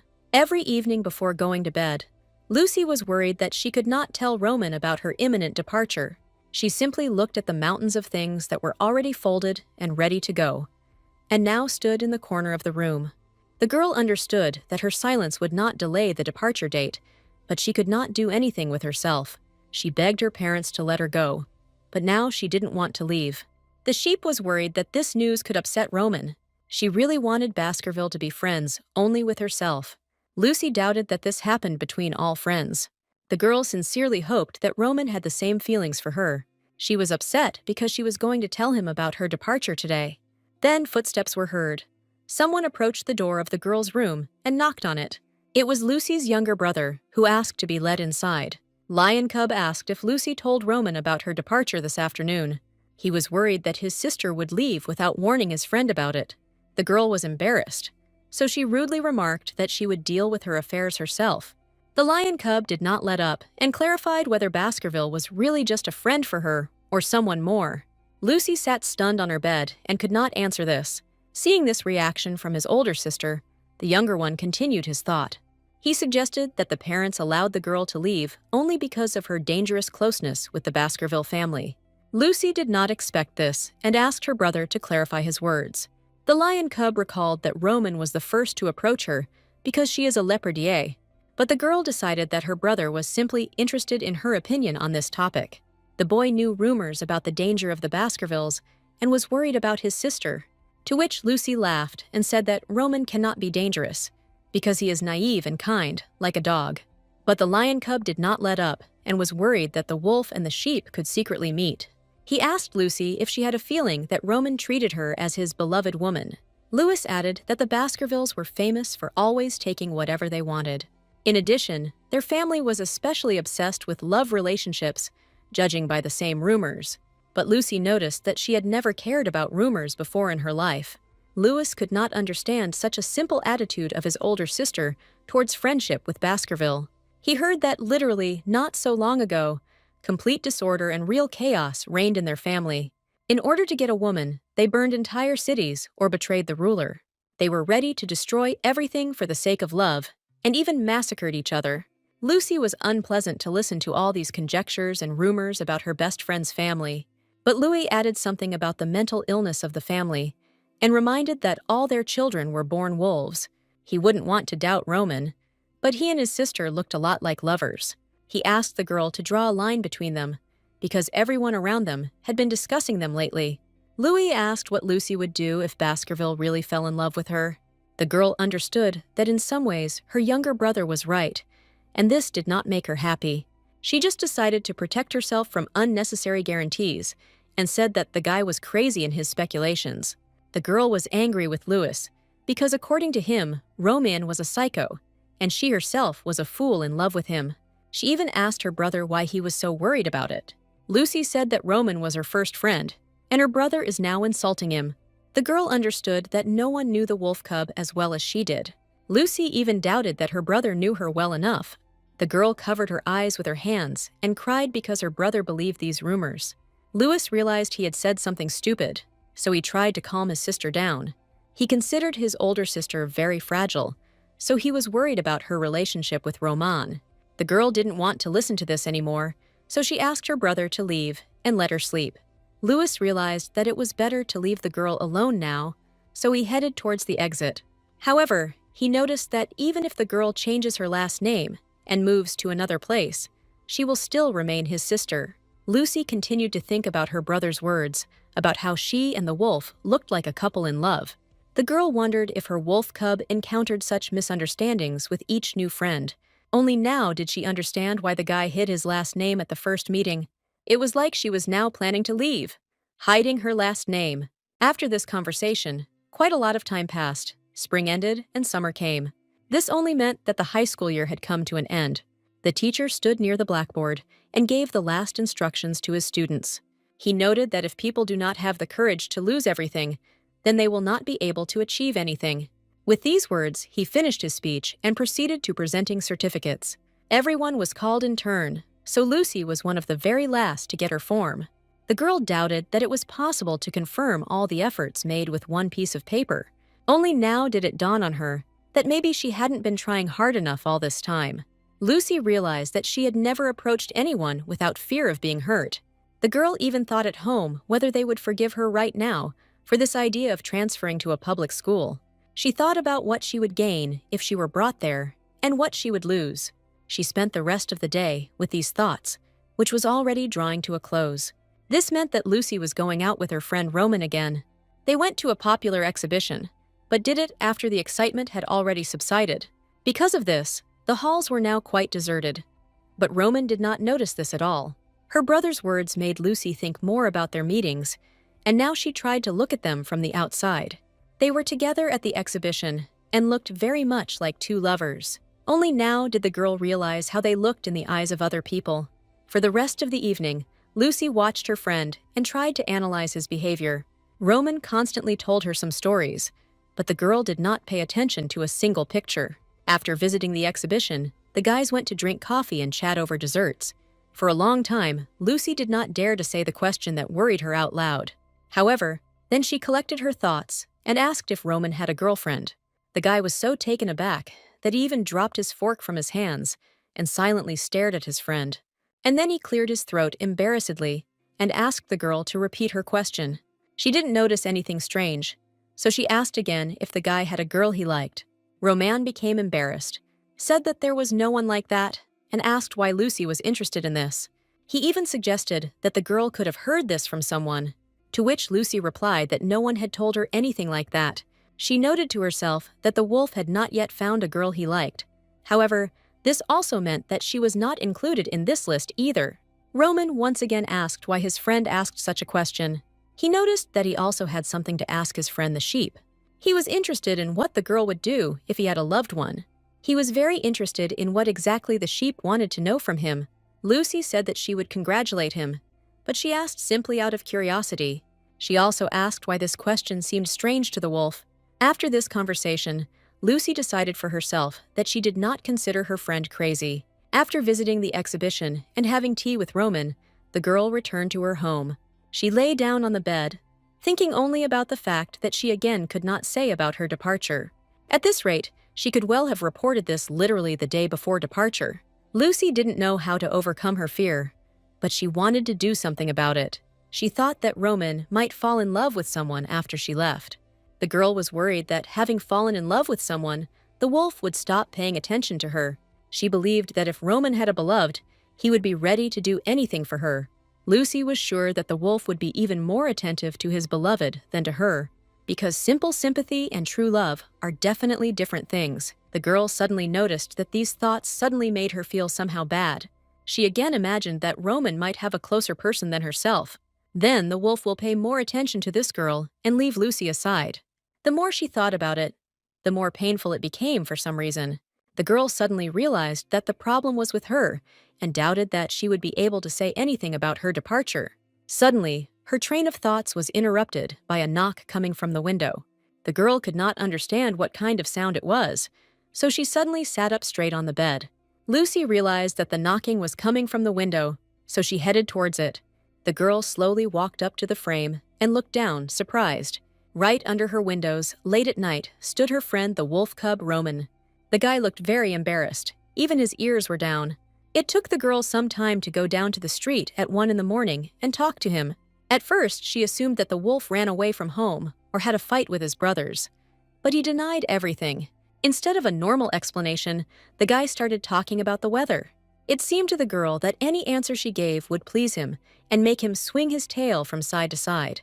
It was clear that their conversation was not going well, because the guys had been sitting in silence for some time. Lucy even suggested that her friend might have done something wrong at home. Therefore, the girl decided not to be shy and asked directly why he came to her at night. Roman admitted that he was going to tell her something important. He wanted to clear up the rumors that were circulating about their family and society. The guy was worried that the girl would be embarrassed to ask him herself and would suffer because of it. He said that when a member of their family falls in love with someone, he ceases to distinguish between heaven and earth. Sometimes he cannot achieve reciprocity or loses his beloved. Then terrible things happen. In this case, the wolf goes crazy or commits suicide. These words truly frightened the poor lamb. She even shuddered. The girl understood how difficult it was for her friend to tell her all this now. Roman added that in fact these are just delusional stories, just rumors made up by those who want to harm the Baskerville family.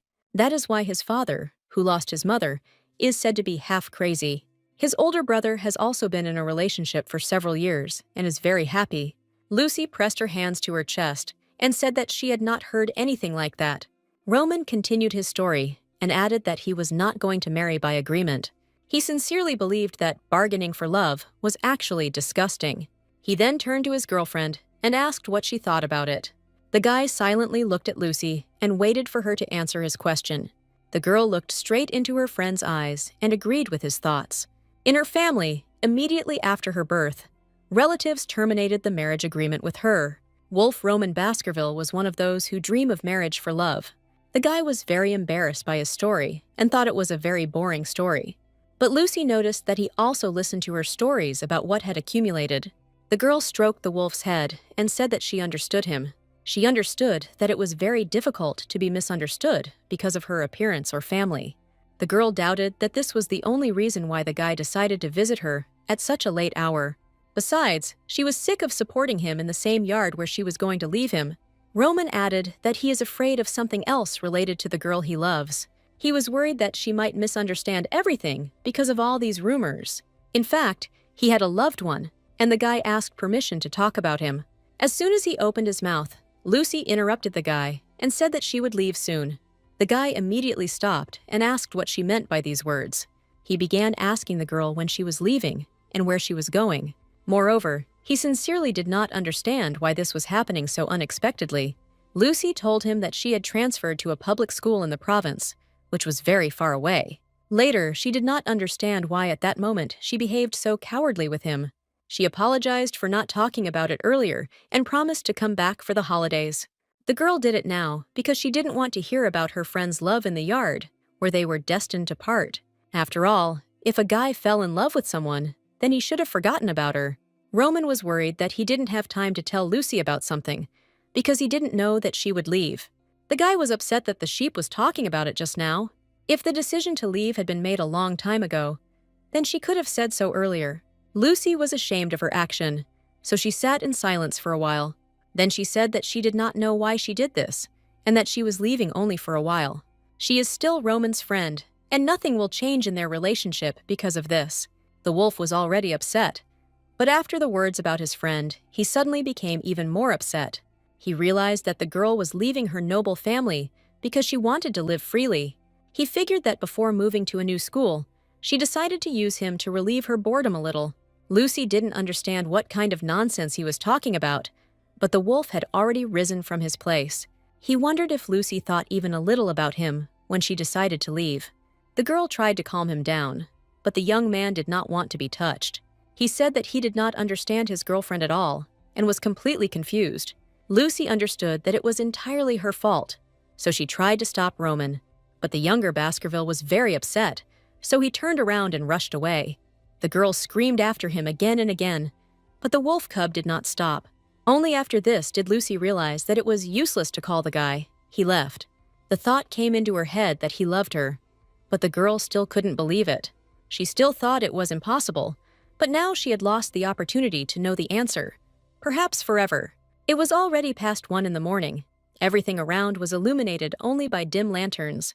Lucy continued to stand in the same place and believed that she should not have done this. She should not have informed her friend of her departure in such a terrible way. After that, the girl came to her senses and headed towards the house, where her brother was already meeting her. The boy saw his sister from afar and immediately rushed to meet her. He said that he was very worried about the girl and thought that she decided to run away. Lewis saw that Lucy was very upset and was ready to cry any minute. The brother helped the girl into the house, immediately after which she said that she considered herself a terrible person. Real trash. All this time, she had no friends, not because of her family, but because she has a cowardly and selfish character. Lewis listened to all this and could not believe that his older sister was saying this. The girl realized that it was that night that she lost Roman. She regretted not having explained everything properly a little earlier. Little by little, Lucy stopped understanding who she was, so she wanted to be among people who would take care of her. This is exactly the kind of person her friend Roman turned out to be in her life. The girl believed that if she didn't leave now, she wouldn't be able to do anything like that ever again. However, she couldn't stop thinking about who the girl was that the wolf liked. Lucy was worried that after she left, another person might completely take her place. She wrote a letter asking him to contact her when Roman stopped being angry. The girl admitted that it was all her fault, and she shouldn't have talked about her departure in that way. But she was worried that her friends would part so easily. The girl was still wondering whether her friend would go with her. Immediately after that, she began to wonder if she had actually done wrong. The girl crumpled up the next written letter and threw it away with the rest of the trash. She sat for a very long time, trying to compose at least some kind of adequate message. Thus, behind the endless writing of letters, the old day ended and a new one began. Louis came to his sister and demanded that you tell him what happened that night. He looked at her sister's eyes and promised that she would not tell her parents anything. Only after this did Lucy agree to tell him about everything that happened then. He didn't understand how Roman could be angry, just because his friend was leaving to go to public school. The guy added that such a crazy wolf is not worthy of his older sister's tears. The girl was surprised by such a violent reaction from her younger brother, but she was flattered by it. Louis was very angry with Roman and thought that he was taking on too much. The guy was sure that his sister did not have to report to anyone regarding all her life plans. Lucy was sure that she should apologize to her friend before leaving, but Louis forbade her to do this because the wolf showed himself too emotional in such a situation. The guy didn't like the fact that this was not the first time his sister was crying because of Baskerville. Even though Lucy told him that last time, she cried for a different reason. Louis noticed that ordinary friends just don't behave like that with each other.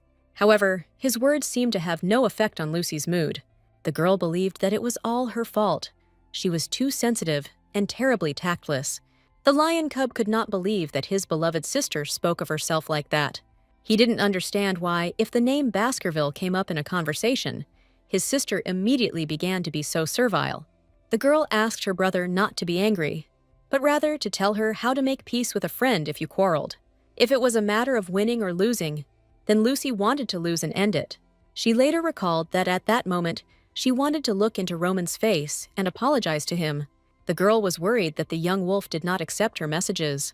What she really wanted to know was how to make peace, not how to win. Louis saw that his sister was completely unstuck, so he ran up to her. He tried to calm Lucy down and said that it was Baskerville who acted badly in this situation. Even if friends have a fight because one of you is leaving, the other should say goodbye to him properly. Lucy thought that if she had continued to go to private school, this would never have happened. However, Louis noticed that they had already quarreled, and this fact could not be changed. The guy said that some people just need a little more time to calm down after a fight, and also asked after the reconciliation to tell Roman to be careful at night. Lucy finally smiled that her brother was on her side and supporting her. From that moment on, Roman stopped appearing in secular society, and the girl could not find him anywhere. At all events, she no longer hid on the balcony or in her room. Every time Lucy came to the event, she hoped that Roman would come today. She walked around all the rooms and looked for him among the crowd of people. She peered into the faces of those present, hoping to find her friend among them. The girl watched other people just having fun together and having a good time. However, Roman still did not appear at such events, so the girl had not seen him for a long time. So this time, Lucy again stood near the wall until someone suddenly called her by name. The girl raised her head to see the man who was addressing her. It turned out to be a pretty girl, with long, dark, almost black hair. The girl was luxuriously dressed, and with every step she came closer and closer to Lucy. She smiled friendly, and her amber eyes radiated confidence. The girl came close enough to the heroine and asked if she remembered her. It seemed to Lucy that her interlocutor was literally glowing with happiness. The girl looked luxurious, even for this social event, in her beautiful black and burgundy dress. Of course, Lucy recognized her interlocutor, because it was Sue Kane. The girl remembered that there had once been times when they studied in the same class. Kane was the captain of the riding team, and Lucy loved watching her practice. Sue is surprised by this, because she thought that the sheep was not at all interested in the life of the class. But Lucy said embarrassedly that it was absolutely not true. The interlocutor was glad to hear that the girl was interested in the life of her class. She asked how Lucy had been all this time, and they began a dialogue. Sue admitted that she had to work up the courage to talk to the sheep. From the outside, she seemed a little rude and unapproachable to all other people. At school, all she ever did was fold origami or read a book. Therefore, the girl was glad that she was able to talk to a classmate who had always been interesting to her. She asked Lucy which high school she was going to. The girl admitted that she was going to study at a provincial public school. After that, Kane's classmate suggested introducing her to several people, if she didn't mind. Lucy didn't mind, so she happily accepted her friend's invitation. She didn't mind talking to new people and making acquaintances in order to quickly forget about Roman. She also thanked her classmate with a smile on her face for being the first to talk to her. Sue noted that the conversation was also very pleasant for her, and she did not regret anything. The girl realized that Lucy turned out to be very friendly, which did not coincide with the rumors. After that, the girls said goodbye and went in different directions to do their own thing. Lucy realized that I myself had been mistaken about myself before, and so were others even more so. The girl realized that the fact that she talked to Sue as if nothing had happened thanks to Roman. Lucy admitted to herself that she wanted to see him and apologize to the guy. She was interested in what he was doing now and where he was spending his time. The girl remembered her friend's radiant smile and his beautiful silver eyes. She missed them having fun together. During all these reflections, time flew by completely unnoticed for her. Day turned into night, and the night gradually ended and a new day began. There were 2 weeks left before departure. Lucy could not part with her friend like that. She didn't care about her own pride, so the girl directly wrote that she wanted to see the guy.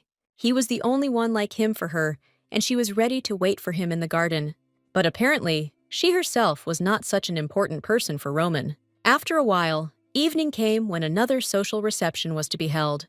The hall was, as usual, richly decorated. Smart people in dresses and suits were scurrying around everywhere. Lucy also dressed up for the event, even wearing heels.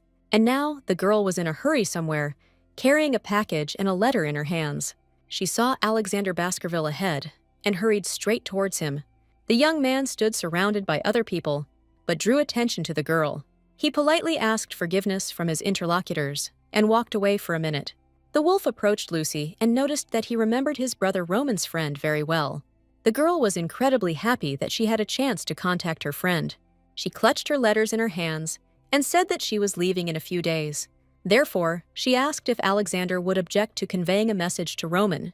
She dressed up because Roman was simply ill, like last time, and therefore did not attend receptions. Alexander happily agreed to fulfill the girl's request, so she gave him her message. After that, the girl came to the garden every day and waited for her friend until nightfall. However, it was all in vain because Roman never showed up. Even on the last night before she left, Lucy was unable to talk to the guy. This whole situation made the girl cry all night long. She didn't believe that her friendship would end because of such a petty quarrel. She didn't understand where that Roman, whom she knew just recently, had disappeared to. On the last night, Lucy hoped that Roman would show up, so she cried more than ever when he didn't come. The next day came. The girl collected all her things and loaded them into the carriage. She then said goodbye to her parents and younger brother before leaving. Already in the carriage, Lucy was thinking that she no longer needed her friend Roman, but she was going to continue living even after such a separation. The girl promised herself that she would make many friends and try to forget Baskerville as quickly as possible. She remembered Sue, whom she only managed to talk to for the first time at her last appointment. The girl no longer wanted to make the same mistakes and decided to completely change. Now her name was Lucy Hutman. She could start over with a clean slate and forget about the whole past. After some time, the girl arrived at her new provincial academy. It was too deserted because she arrived too early. Lucy was so worried that she wanted to run somewhere safe. So far, the girl was just walking through the corridors and classrooms of her new school. She was worried about making a lot of new friends this year. Suddenly, the silence was broken, and a clear voice was heard behind Lucy. The first thing the girl noticed were the huge light rabbit ears. Lucy noticed a plate with various fruits and vegetables laid out on it. The stranger approached our heroine from behind with every step. A rabbit in a pink dress approached Lucy and invited her to eat a carrot. The girl asked why the sheep was sitting alone and muttering something to itself. Lucy looked at her interlocutor again and realized that she could not take her eyes off her. She was especially interested in the cute, light, huge ears of this rabbit. From the tips of her ears to the tips of her toes, this entire girl was just incredibly cute. Lucy accepted the carrot with pleasure and promised that she would eat it soon. The rabbit was very pleased with this and said that her name was Emma. Lucy responded by introducing herself with the surname Hutman, which she inherited from her great-grandmother. Emma asked permission to touch the sheep's horns because they seemed unusual to her. It was the first time she had seen such twisted horns, which turned out to be softer than she thought. Lucy said that these horns feel the same way as a fingernail or toenail. After that, the rabbit asked how our heroine was caring for them. Her friend uses cuticle cream because it makes her horns look better. The rabbit was a little embarrassed because Lucy had such an expression on her face, as if she was surprised. The girl turned out to be right, because Lucy really couldn't understand one simple thing. She wondered why everyone at this school acted as if she didn't have any horns on her head. The girl was glad about this, and a little later asked to touch the ears and the rabbit in return. At the same time, another new classmate approached her and asked her to treat him to a carrot. Lucy looked around and saw that a variety of animals had gathered in this school. And at this time, the rabbit handed a piece of fresh carrot to her new friend. The guy extended his hand forward and took the carrot and introduced himself as Khalid. But he asked his classmates to just call him Kali if they wanted. The rabbit looked at the guy and asked if he was a retriever. Lucy would be very surprised that such questions could be asked so easily. However, Khalid was in no hurry to answer the questions and invited the girls to guess for themselves. The rabbit assumed that the guy was a peacock because he was very smart. Lucy asked why their new friend didn't spit the carrot back out. The girl was completely sure that the guy would get burns if he ate her. Khalid was very surprised when he suddenly heard these words from her. But instead of answering, he just raised his right hand to his mouth and licked his fingers. He was surprised that Lucy figured out that he was a snake so quickly.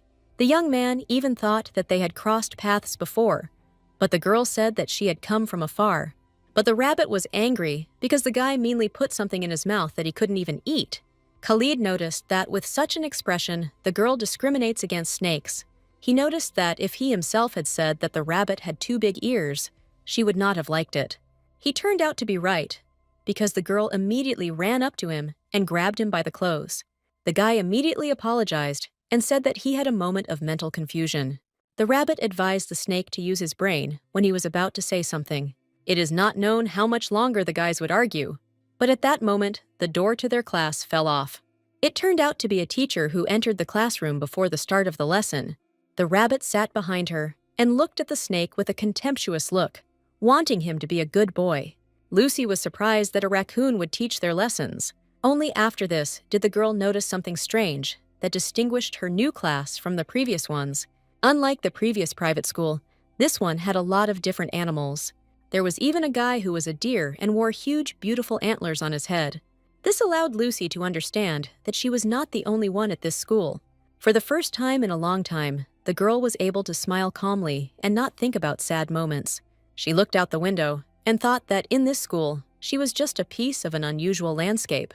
Outside the window, there was beautiful sunny weather, which added to our heroine's good mood. At lunch at the school cafeteria, the girl also encountered something new for herself. There was a lot of vegetarian food on the tables at this academy. At that moment, Emma came into the buffet and invited her new classmate to have lunch together. The girl said that Lucy simply had to try local apples. Sheep thought that without Roman, she would not be able to make friends with anyone else. But then, it turned out that she found several people to communicate with on the very first day. Khalid also joined them at lunch, having already put some food on his plate. Lucy was glad to have a new addition to the company, but the rabbit was clearly annoyed by it. She pointed to the vegetable and fruit plate in her hands and asked if the snake was going to eat that too. Khalid answered that he is not going to eat, but would like to sit with the guys. He was already sick of the rabbit's accusations, so the guy assumed that she was a racist. These words sobered up the girl a little, and she agreed that we could have lunch together. Emma knew that there was a prestigious school nearby just for snakes, to which the guy replied that he came here at the behest of his parents, who did not want to waste money on going to school. The rabbit was annoyed that the guy constantly used words like discrimination and prejudice. Lucy tried not to enter into their agreement, just looked around. The girl saw a small portion of her new acquaintance and thought that he would not be able to get enough of her. She remembered her friend Sue Kane, who ate huge portions of meat. The snake noticed a slight confusion on the side of his new acquaintance. He put his finger to his lips and asked not to say anything about it. Lucy decided that the guy might have his own reasons for doing this. She answered questions from her friends, who were very surprised that the girl came from the capital. Lucy explained this by saying that she wanted to move to where her great-grandmother once lived. After this answer, silence reigned at the table. No one uttered a sound. After that, the conversation flowed as it usually does between completely normal classmates. Khalid wanted to sit with them, but the rabbit did not understand why the guy could not spend time with his friends. The snake noticed that he didn't have any friends at this school yet, and asked why Emma didn't like him so much. The girl replied that it was not that she didn't like him, but something else. Khalid could not simply accept such an answer, and asked the girl to stop hating him.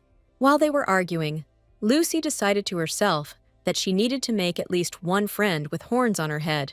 Quiet everyday life began as a student at a provincial school for creatures. The girl took the advice of her new friend and bought herself a cream for the horns. She began applying it to them every morning and evening, which improved their appearance. The smell was so wonderful that everyone in the school started turning to look at Lucy. The girl did not immediately notice that this delicious aroma was constantly leaving her, but the rabbit immediately smelled it as soon as she entered the audience. She approached Lucy and was clearly very excited about something. She asked the girl to listen to her and take the words correctly. Emma noticed that Lucy now had a very tasty smell that made her want to bite and eat her. The sheep did not at all expect such a reaction from another herbivore. The girl took her friend's words seriously and decided to double-check everything in the evening. The next day, she brought her cream to school and showed it to the rabbit. It turned out that the cream was for those who are predators, and Lucy did not notice it. She said it was her first time buying something like this, so she didn't know much about it. It was a little dangerous because all day she smelled like food for predators. Even Khalid agreed with his friend this time and advised her to read the label more carefully. Lucy agreed and said that she would replace this cream with one that is unscented. The girl was upset because she thought she was very stupid. However, friends noticed that everything was fine. Classmates would forget about it in a few days. After that, the rabbit attacked the snake because it was funny for him in such a situation. Khalid noted that he himself must check all the existing perfumes at home and throw out the unnecessary ones. Rabbit couldn't understand why the guy would do all this. After all, the main thing is that he himself does not feel anything like that. But instead, the guy just asked how the girl felt about the smell of flower-scented perfume. In fact, Khalid did not even know that flowers are divided into edible and inedible. He was more amazed that Lucy herself found out about this only now. The girl didn't know what to answer to this, so she just stood there silently. She later added that she didn't want that kind of attention anyway. The rabbit reminded her that soon everyone would forget about what happened, so there was nothing to worry about. Lucy knew that smells were perceived differently depending on one's bloodline, because she was always just trying to live up to another side of herself. Homework and exams alternated between each other, so the semester flew by. Lucy regularly attended all classes and took excellent notes. She came to this school because she wanted to mingle with the crowd like this. But for some reason, she had the feeling that her heart was about to break into pieces. The girl was interested in how her friend Roman Baskerville was doing there. The flow of thoughts was interrupted by the rabbit, who asked the girl how she was going to celebrate the holidays. Lucy replied that she plans to stay here because her house is too far from school. Hearing this, the rabbit invited Lucy to her home for the winter holidays. The snake overheard their conversation and said that he also wanted to join the trip. He looked the rabbit straight in the eyes and asked if she would take him with her. At first, the girl was very surprised by this proposal from the guy. Khalid already spent time with them all the time, so she didn't understand what else he needed. And the guy still couldn't understand why the girl didn't love him so much. Lucy at that time was immersed in her thoughts and constantly thought about Roman. She wondered if she suddenly had a fight with Emma or Khalid. Would her heart hurt in the same way? The girl did not understand why Roman had never written anything in all this time. She even began to doubt that they had ever been friends at all. A few days later, rumors spread around the school that a new student had transferred to them. Everyone was surprised that the guy transferred almost before the holidays and not at the beginning of the school year. They said that he came from the capital and his family was very rich. We assumed that he had either done something wrong or was an illegitimate child who was hated in the family. After these words, Lucy suddenly had a thought. But the girl couldn't believe it. She abruptly jumped up from her chair and walked out of the classroom. The girl didn't understand why she was going somewhere. If she decided that she wouldn't do anything, even if it was Roman, she promised herself that she would forget about him. Lucy didn't know if they could make peace, so she didn't want to hope for anything. She didn't understand why Roman would come here. It's unlikely that he would have followed her. Besides, Lucy never told the guy where she was going. Suddenly, the girl heard someone calling her name, so she stopped in the middle of the corridor. Lucy realized that this voice was very familiar to her and belonged to her friend. The girl began to look around, and tears appeared in her eyes. Look to the side. The girl's eyes came across a figure familiar to her. The guy was beautifully dressed in a suit and wore a soft green scarf around his neck. He stood in the middle of the corridor and looked at his friend, asking her why she froze. Roman extended his hand forward and asked the girl to come closer to him. He himself moved closer to Lucy to hug him as before. The girl shuddered from such an unexpected request, and from the fact that it really turned out to be Roman. The guy said that he really missed his best friend very much. He looked straight into the girl's eyes and asked if she missed him too. The guy bent down and grabbed the girl's fragile body into a tight embrace. Lucy was so amazed by what was happening that she froze and did nothing. She missed her friend very much and dreamed of seeing him as quickly as possible. She even thought that maybe her friend had not received her letter. The girl did not understand what was happening, because just recently she was very angry with him. However, Lucy pulled herself together and returned her friend's hug. Roman once again said that the girl could not even imagine how much he missed her. But Lucy noticed something strange in his behavior now. Roman, unlike in the past, no longer waved his tail from side to side. Lucy realized that this guy was different from the Roman she knew. She asked the guy to let her go and asked why he had never contacted her all this time. This question took Roman by surprise. The guy was surprised and remained silent in response. He then let go of his girlfriend and looked straight into her light blue eyes. The guy replied that he had just been very busy lately. Lucy was amazed that that was all her friend could say. The wolf admitted that he looked at the school plan, but didn't understand anything, so he asked his friend to take him to the right office. Lucy didn't know if she should comply with this request, so she thought for a few seconds, after which the girl finally made up her mind and asked to show her his card. She looked at the piece of paper and immediately knew where they would need to go next. Lucy walked her friend to his apartment and then walked back to class. There, a snake and a rabbit were already waiting for her, who did not understand what had happened to the girl. Lucy tried to justify herself by saying that she simply had an urgent matter. She couldn't get out of her head why Roman behaved this way with her. Lucy and the rabbit continued to chat pleasantly and discuss the past days. Suddenly, the snake began to react strangely and called our heroine by name. He apologized in advance for the unpleasant news that he was going to tell the girl. The guy said that a very strange smell was coming from the girl. Zimai was very embarrassed, but still asked the girl to take off some clothes.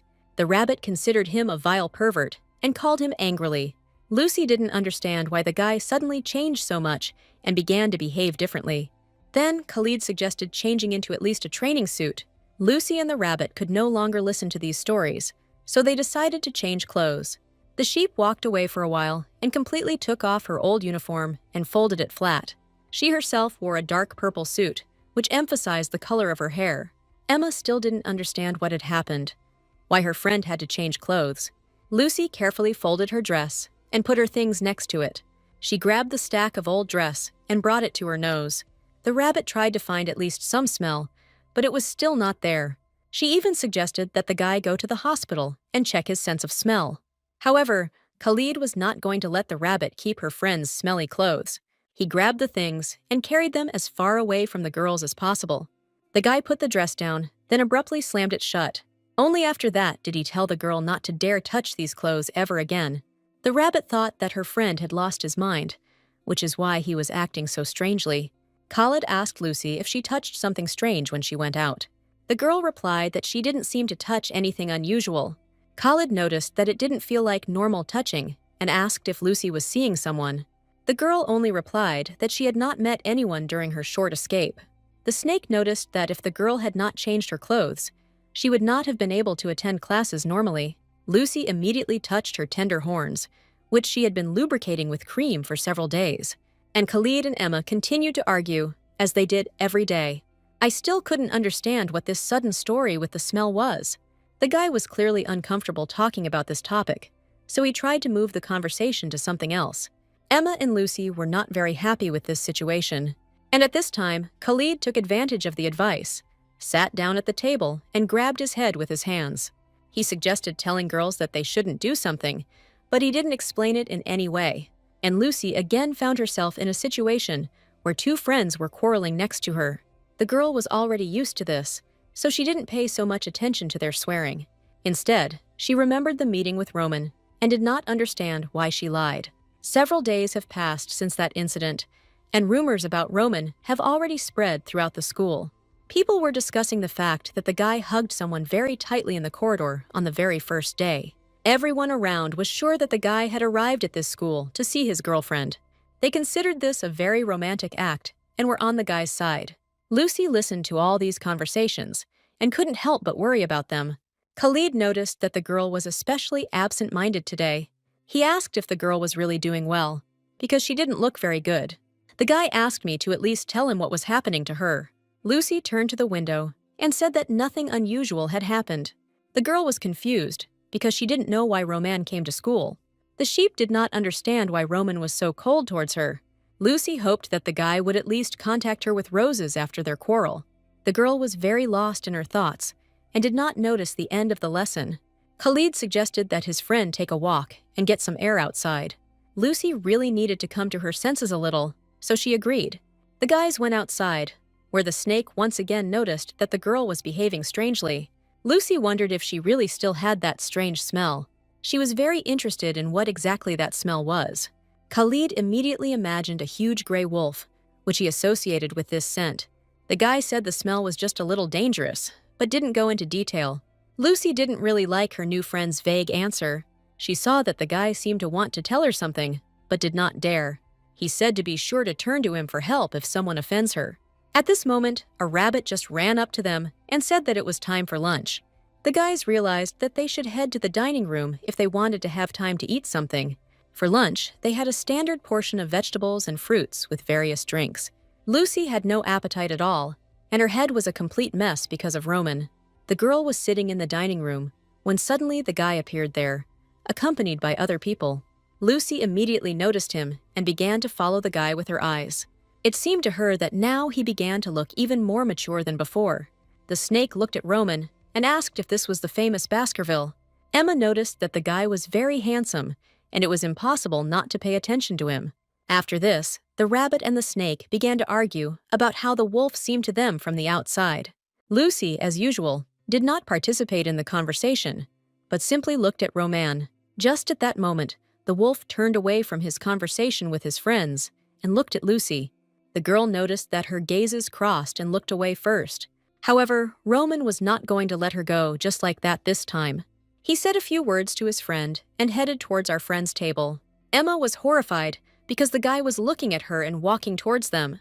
Khalid was not happy that the girl was scared, so he turned to the wolf.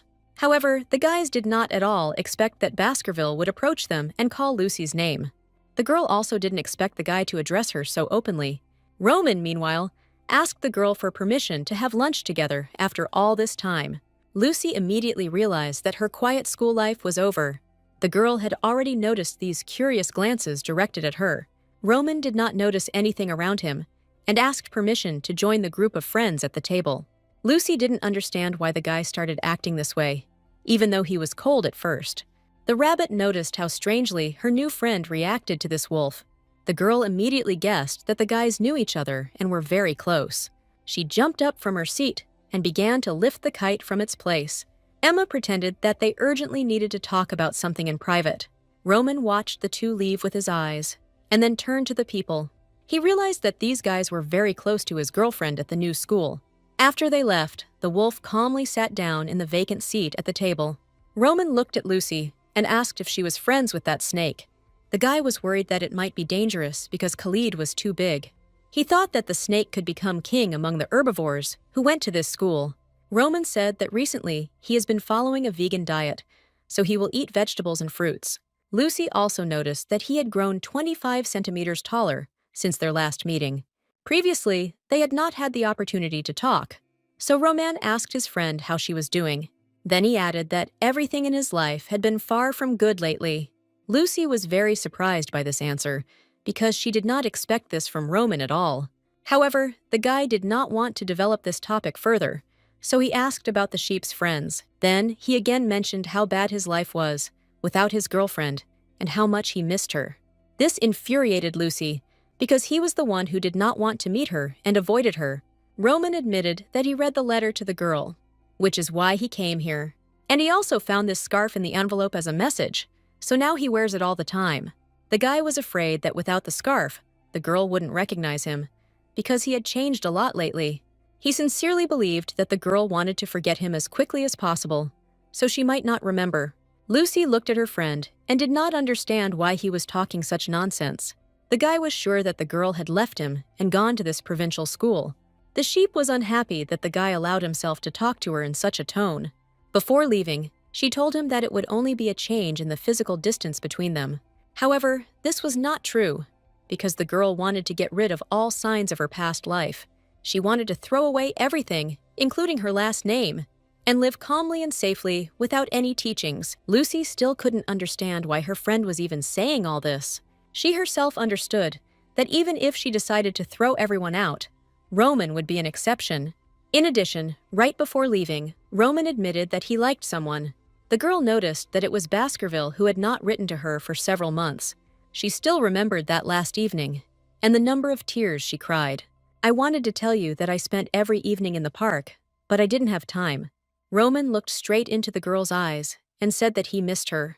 This conversation even brought real tears to Lucy's eyes, and the guy kept repeating how much he missed his girlfriend. He understood that the girl was puzzled by his arrival at this particular school. Roman admitted that he did it because Lucy Hutman was there. For some reason, the guy believed that when they met, they should pretend to be strangers to each other. Both did not want to appear to each other as some kind of continuous reminder of the past. The guy noticed that if the girl wants to continue hiding, then she can do so. But he himself, one way or another, really missed Lucy very much, so he came here to see her.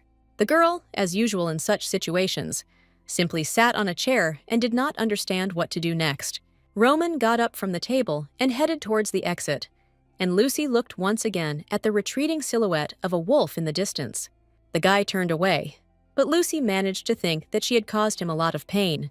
The girl still saw how the guy was going through the conversation. Lucy was unpleasant that the guy this time thought that it was her fault. Just at this moment, her friends came from a rabbit of snakes.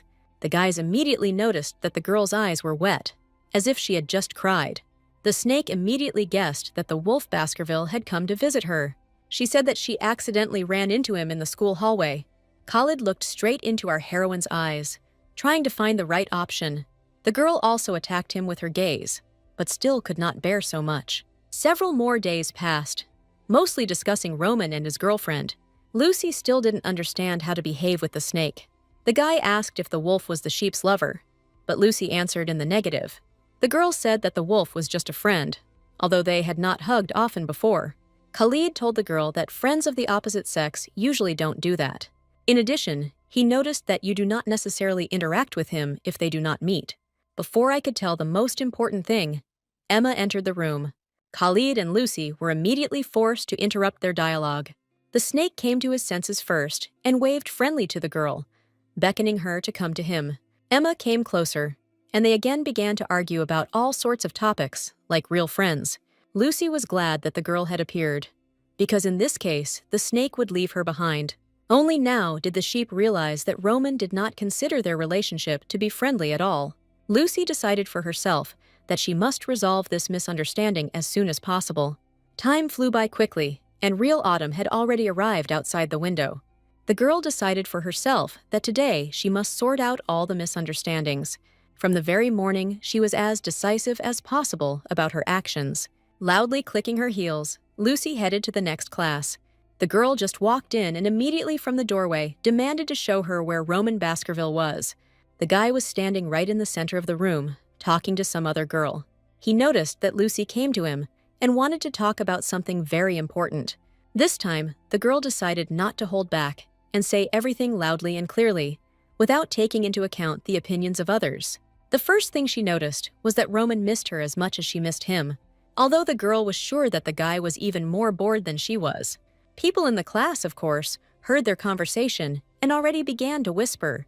Roman looked down at his girlfriend and was silent for a while. Lucy saw that she was not getting any answer, so she began to worry herself. The girl looked away and invited her friend to talk a little about it. Roman still couldn't answer anything and just stood silently and looked at the girl. He then said that he already had an appointment right now, so he was a little busy. Lucy did not expect this turn of events at all, so she was confused. Roman seemed very adamant in his decisions and actions. Then the girl next to him suddenly woke up and said that it was she who invited him to dinner. She even invited Lucy to join them if she wanted. Of course, the girl did not do this and politely refused the invitation. After which, Roman said goodbye to his girlfriend and said that they would see each other next time. Lucy was confused because she was sure that the guy moved to this school because of her. Roman himself recently told her that he is not offended by her at all. And now, he simply turns around and once again leaves the conversation. Lucy thought they had grown far enough apart now. She spends time with her friends. Roman spends time with his friends. Late evening in a large provincial town. Many people's windows are still burning. Lucy was drinking warm tea from a huge mug when she noticed something unusual. There was a small paper note tied to her bag that wasn't there before. It was said that Roman asked to give him a tour of the school at night. Lucy was surprised that Roman wrote a note for her. At the appointed time and day, the girl appeared in front of the closed park. Lucy couldn't miss the meeting, so she arrived on time and immediately started looking for her friend Roman. And at that time, the guy stood calmly in front of the entrance gate and waited for her. First of all, he smiled sweetly and thanked the girl for coming to him. The guy took a couple of steps forward and slowly extended his hand to the girl's face. He gently stroked her cheek and realized that the girl was cold. Immediately after this, the guy rushed to hug his friend to help her warm up. Thus, they stood for several minutes in complete silence. Lucy didn't understand at all why the guy suddenly began to behave this way if he had recently been cold. The girl realized that their hug was a little too long for the usual friendly greeting. She remembered the snake's words about the smell and asked if the wolf could smell it. However, from Roman's surprised face, the girl guessed that he did not understand what he was talking about. Roman wanted to figure it out and asked Lucy again what smell she was talking about. The girl said that yesterday she was told that a strange smell was coming from her. Roman was angry that one of her friends would say such a thing. Lucy promised to introduce Roman to all her friends, but she was still worried about the smell. The girl talked a little about how wonderful her new friends Emma and Khalid are. Roman reached forward and gently took Lucy's right wrist. She sniffed the girl's hand and said that she only heard a pleasant aroma.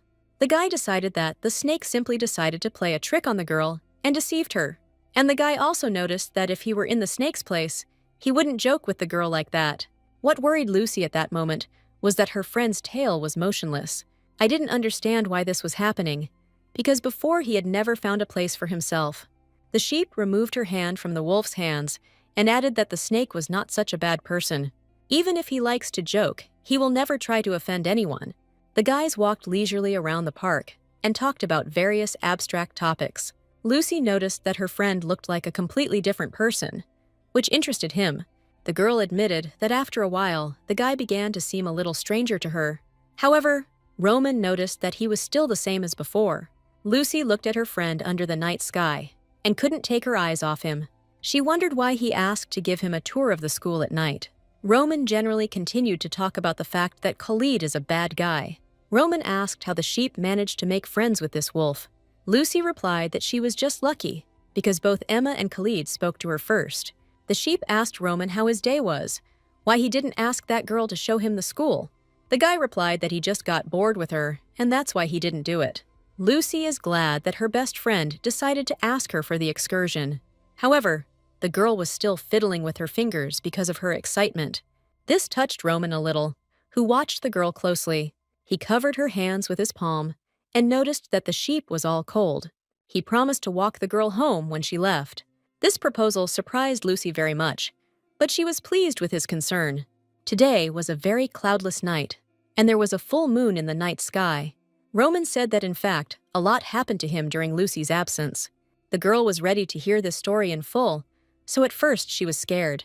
Lucy understood that the guy wanted to tell her something, and the excursion was just an excuse.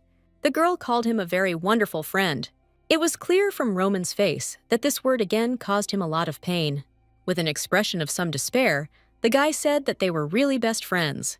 Then, Lucy asked why her friend had not contacted her all this time. Roman said that his older brother Alexander got married, and they had a modest wedding. The guy himself wanted to arrange a small ceremony before his bride left to study abroad. In fact, Roman wanted to tell his friend about this for a long time. He wanted to do this for a very long time. But something kept stopping him. Roman seemed to be mentally determined to jump from a huge cliff. He looked so scared. He admitted that he really hated his girlfriend for a while. But the guy quickly added that he hated her for his own reasons, without her fault. He explained that he understood his own feelings too late. He asked if Lucy knew the reason why he came here. Roman remembered very well that the girl missed him very much. She was already gradually guessing what the whole conversation between them was leading to. Roman promised that he would say what he was going to say on the day of their last meeting. He looked straight into Lucy's eyes and said that he really loved her very much. Roman said he came to finish the confession he was going to make that day. He understood that he had done a lot of bad things towards his girlfriend. He was angry and tormented, although she had not done anything wrong and was not to blame for not being able to reciprocate. Now, the wolf understood that Lucy perceived him simply as a friend. Roman added that he needed time to put all his thoughts in order. If he had loaded up with his girlfriend then, he would not have been able to let her go later.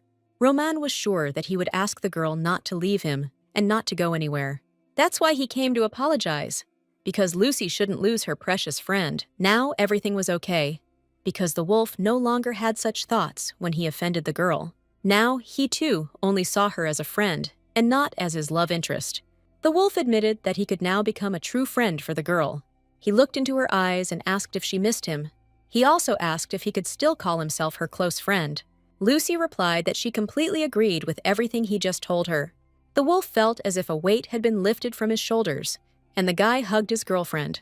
Lucy hoped that nothing else would change between them. After an explanation, the wolf volunteered to accompany the girl to the door of her house, which was very close to the school. At the very end of the walk, the wolf turned to the girl again and gently touched her face. Baskerville thanked his friend for coming out to him at such a late hour. In Lucy's eyes, the wolf looked as if it had broken the bonds that held it. The girl was glad that they were able to talk so well and clarify all the points. Already at home, she thought that they still could not be in a real relationship. Love doesn't last as long as friendship. Lucy wasn't in love with Roman. The girl now understood that Roman loved her from the very beginning, not as a friend. Lucy understood that from now on, everything between them would be as before. The long night ended, and a clear sunny day arrived, which was sorely missed. A strange girl approached Lucy at school and asked if she had spoken to Baskerville. The sheep was clearly not a little embarrassed by such attention from strangers. The girl already wanted to ask our heroine for something, but she refused in time. She explained that she and Roman are not as close as this raccoon thinks. It seemed that the stranger was satisfied with this answer. She wished her luck and left. Lucy was only thinking about how her life would have turned out if Roman had confessed earlier. The girl still couldn't get rid of the thoughts in her head and the question of whether they could be together. Even now, the sheep noticed that she had torn all her origami paper due to stress. She should have been glad that Roman no longer loved her, but her heart was hurting. Now the wolf could communicate not only with her, but also with other guys and girls too. So autumn passed unnoticed, and real winter came with its frosts and ice. Emma approached her school friend and invited her to spend the night together. The girl was in such a good mood that she even allowed Khalid to come. Only after a moment did the rabbit realize that her friend looked very depressed. The girl didn't understand why Lucy didn't listen to her, and Khalid looked only at Lucy. After a couple of moments, the sheep seemed to come out of a trance and asked her friend to repeat the question. But if everything was more or less clear with the rabbit, it was still unclear why the snake was angry. A few minutes later, all three were already sitting at the table and drinking tea. After the rabbit ran away somewhere, Khalid and Lucy decided to spend time alone. Khalid didn't understand if the new student Roman Baskerville and Lucy were just friends. He asked to tell him everything, even if they were hiding something from the public eye. Lucy understood from her friend's tone alone that something was wrong with him. The girl denied any connection with Roman, but the snake did not want to calm down. Khalid thought for a long time and doubted whether he should tell the girl about this, but still decided. He began to smell Lucy's wolf scent immediately after Baskerville transferred to them. Lucy didn't feel it herself, so she couldn't understand that it was the wolf smell coming from her that Khalid smelled. In addition, each time Khalid felt the smell on the girl stronger and stronger. It seemed as if Roman had marked his territory. Lucy had absolutely no idea that her friend could behave this way towards her. At that moment, Emma the rabbit came into the kitchen and said that she had a surprise. The snake was as amazed as Lucy, but she advised him not to draw the wrong conclusions. And now, Emma brought the only person who would be a good idea to avoid in the entire school. Lucy sat at her desk and continued to hum various melodies. It seemed to the girl that her heart might skip a couple of beats from excitement. Right in front of her, with a plate of vegetables in his hands, stood Roman Baskerville himself.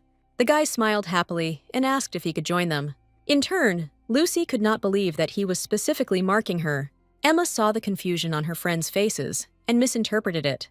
The girl ran up to the snake and invited him to have dinner today, just the two of them. The guy did not want to leave his girlfriend with the wolf, but the rabbit was very persistent in her beliefs. Emma quickly persuaded the snake to leave the room and leave Roman and Lucy alone. Roman followed the retreating couple almost until the very end. Lucy was sorry that the guys left, because she would like to introduce them. Roman had no choice but to join Lucy in chat. The guy even suggested that the two were dating each other. He remembered how the snake looked at the rabbit with a dreamy look. But Lucy noticed that these two were just good friends at school, to which Roman noted that the guys looked good together and could very well date. However, he also noted that the guys are in the same relationship as they were before. Lucy realized that at such moments, Roman could be a very straightforward guy. I decided to clarify something from my friend firsthand. She tried to tell the guy about what had been making her worry the last few days. Other predators clearly noticed that Roman's scent is on the girl. The guy did not expect such a turn of events at all, so he suddenly grabbed the girl's hand. He sniffed and said that he felt absolutely nothing. Roman raised the girl's hand directly to his lips and inhaled her scent. He didn't know where else this smell could come from. Lucy was generally very embarrassed by this movement, so she simply agreed with the man's arguments. Roman remembered the girl's words that she and Khalid were good friends. Near the school, almost everything is grass, so the guy could feel selfish because of the quantity. Apparently, the wolf considered him a cold and calculating maniac, but Lucy asked him not to do anything. But after this walk, her hands did not freeze. Roman began to worry that Lucy might be bored here. The girl wanted to go further, after which Roman expressed a desire to follow her example. He pretended that he agreed to this only because the guys constantly spend time together. Even now, they were arguing very nicely, but they did it as if they were flirting. Suddenly, a voice rang out in the heroine's head, saying that she would be leaving alone. The guy smiled slyly and asked if the girl had a day off on the eve of the day of the robe. The guy still didn't have any friends or relatives here, so sometimes we want him to spend time with familiar faces. Roman was very happy that he would finally be able to make these desserts this year. Lucy told her old friend's proposal to Emma. The girl said that you have to agree, at least in order to get into a good office. The rabbit wanted to bring the sheep and the wolf together, because then Lucy could become the bride of Baskerville. In addition, their meetings always end. Even among the people, there is a proverb. Just now, I heard that you first need to make an impression in order to start dating, then get married. Moreover, Khalid began to say something about the curses of the Baskervilles. In any case, they spoke for both sides. Now the question is different: what Lucy decides for herself. The rabbit repeated that they had known each other for a long time, and the guy transferred here especially for her sake. In her eyes, it was very romantic, and he really likes Lucy herself. Plus, the girl noticed that the guy smiles brighter when he's next to them. The rabbit's heart nearly jumped out of her chest when the wolf invited her to have dinner together for the first time. These words caused dissatisfaction on the face of the serpent, who literally said the opposite. He carefully moved the rabbit aside and said that she was too slow. With this being the case, he didn't understand how Emma could even call herself smart. The girl was upset because of this and thought that something was wrong with her. Khalid asked if Lucy had conveyed to Roman what he said about the smell. The sheep hesitated at first and didn't know what to answer, so she stood silently. Then she said that Roman was not sure where the smell was coming from. This answer quite infuriated the snake, who understood that this was complete nonsense. Khalid believed that this guy was truly dangerous, and Lucy was now in danger because he hesitated. Emma didn't understand why the guys didn't like each other so much. She even suggested that they were fighting for territory. The words that the snake was jealous of the wolf finally drove him home. After that, he began to quarrel with Emma with a vengeance. It didn't matter anyway, because the rabbit and the lamb agreed to spend the day of the chasuble together. The serpent was embarrassed that he was invited to such a homely family event. He was glad to be invited and asked the rabbit what gifts he should bring. The girl reminded them that they had no food for predators at home, so Khalid promised to bring medicine for his stomach to make it easier for him to eat only vegetables. Lucy looked at her friends and suddenly realized that they gave off a special atmosphere. The snake pretended that it could eat something that it could not even swallow, as was the case with the carrot. Then the girl remembered Roman, who could eat grass and fruits to survive on a desert island. It suddenly dawned on the girl that at that time he was talking about how they could live happily together. It only now dawned on her that Baskerville was trying to be kind to her. Out of frustration and missed opportunities, Lucy clenched her hands into fists. The girl would prefer not to think about it at all, and if she knew how much she would regret and yearn for the time spent together. Roman, through a note, asked the girl to show him the city because he had recently arrived here, but he had many friends for this. A few days later, the public school began its holidays. Lucy could finally stop waking up very early and get as much sleep as she wanted. But this was not destined to come true, because someone began to throw a stone at the window. From this constant sound, our heroine woke up and opened her eyes. The girl wanted to see what was happening on her balcony, so she got up and headed towards the sound. She barely managed to return another stone that flew right past her head. Roman stood below, apologizing for almost hitting the girl. There were no messages from her, so Baskerville came to her himself directly to the house. Roman said that he had been waiting for the girl for a long time, but she was sleeping and therefore did not hear. The guy noticed that it was still early, but offered to go down and take a walk together if the girl didn't mind. Lucy noticed that the guy was still wearing her green scarf. The girl noticed that the guy still wasn't wagging his tail. He probably wasn't having so much fun spending time with her. The guy said that he has no friends at all, since he just moved to a new school. Although Lucy Yi decided to communicate less with him, she was flattered by his attention. After some time, the girl had completely changed into street clothes and went out. Her best friend Roman Baskerville was waiting for her on the threshold. The guy opened the carriage door and helped the girl get inside, after which they drove off. Roman looked at his friend and said with a smile that he would definitely buy her something. Lucy noticed that her friend was still wearing her scarf. The guy noticed that he really liked it, because it was her gift to him before leaving. Roman also shared that he explored the city center a little in advance before the walk. The kids from school told him about many interesting places during their studies. The guy added that the girls from his class tell him almost everything. They are very kind. Suddenly, the carriage stopped and Lucy looked out the window to see where they were. Lucy immediately replied that she was not hungry and had no intention of going anywhere. Roman remembered very well how the girl, literally recently, was ready to eat everything. So he opened the carriage again, gave the girl his hand, and bowed to the coachman in farewell. Lucy was forced to admit that he behaved very gallantly indeed. At first, the guys just stood opposite each other and looked at each other with strange eyes. Lucy was both embarrassed and radiating some kind of self-confidence. The girl said that all this is only because the guy is now taller than her. The wolf was worried about what still seemed unfamiliar to her. Lucy shook her head from side to side and said that this was all wrong. The wolf was incredibly happy that the girl was not afraid and remembered. After that, he opened the door again, and the couple entered a small, cozy coffee shop. The guys took the menu, selected several drinks and desserts from there, and gave it back. At some point, Roman extended his hand forward and asked Lucy to give him her hand too. The girl sat calmly and drank tea and did not understand why she needed to do this. It seemed to Roman that Lucy was cold, so he wanted to warm her up in this way.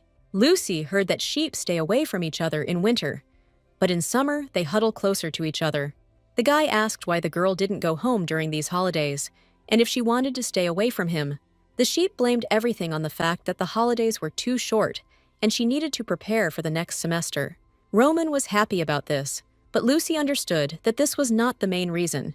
She herself did not understand why she stayed.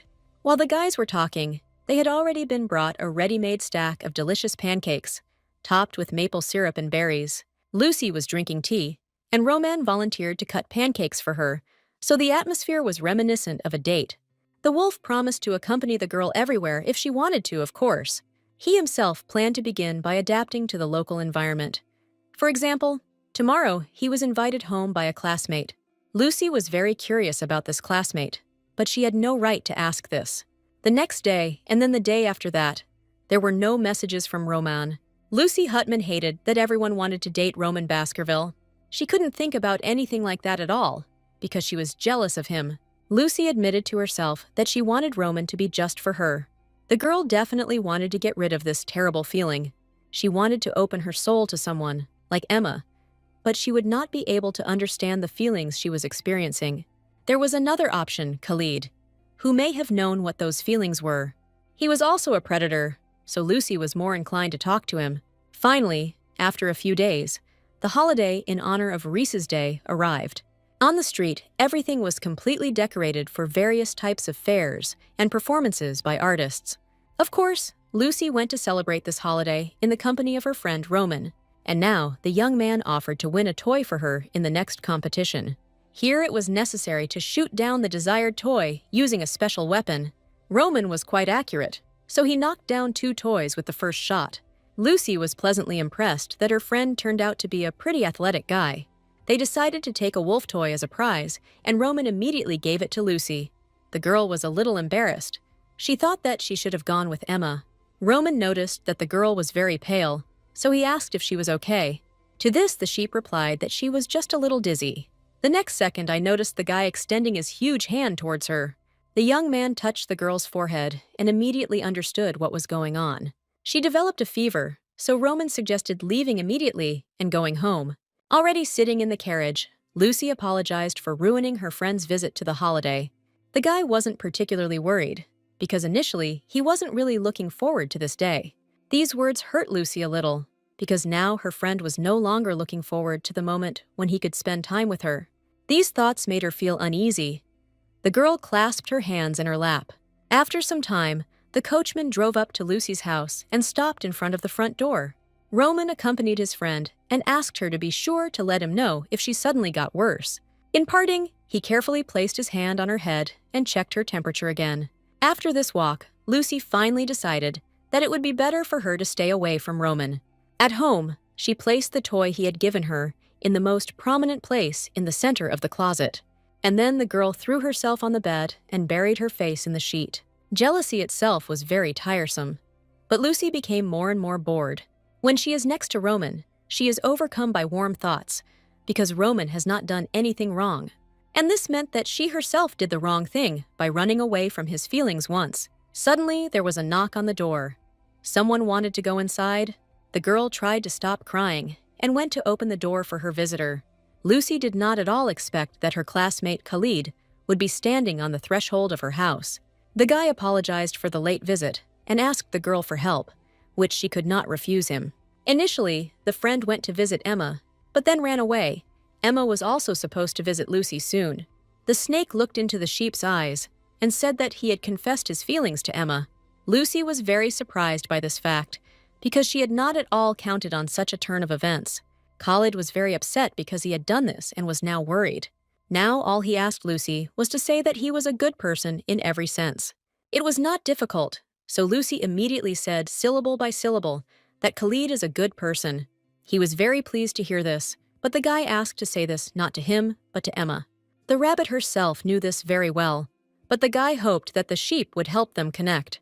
He sincerely admitted that he wanted to date the rabbit because he liked her very much. Lucy asked her friend to calm down and said that she understood his feelings.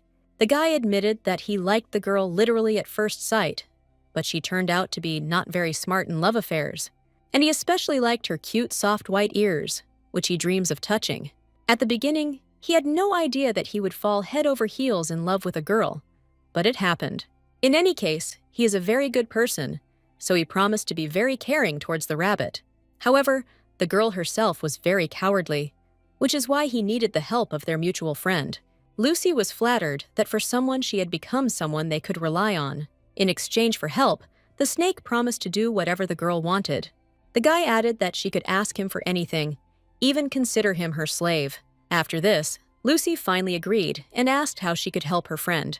Together, they came up with a plan of action and were only worried that it might backfire. As the snake predicted, After some time, Emma also visited Lucy. A friend asked the girl why she came to her in the middle of the night. It was clear from her that something scared her very much and made her move. The rabbit did not know what to do, because Khalid suddenly made a confession to her. Lucy pretended that she didn't understand what they were talking about. She just sat and listened carefully to the story. Emma talked about how they just sat and played various games. The guy suddenly suggested going for a walk, despite the fact that the cold is his main illness. He himself was shaking from the cold, but he still tried to look after the girl and even pulled his coat over her.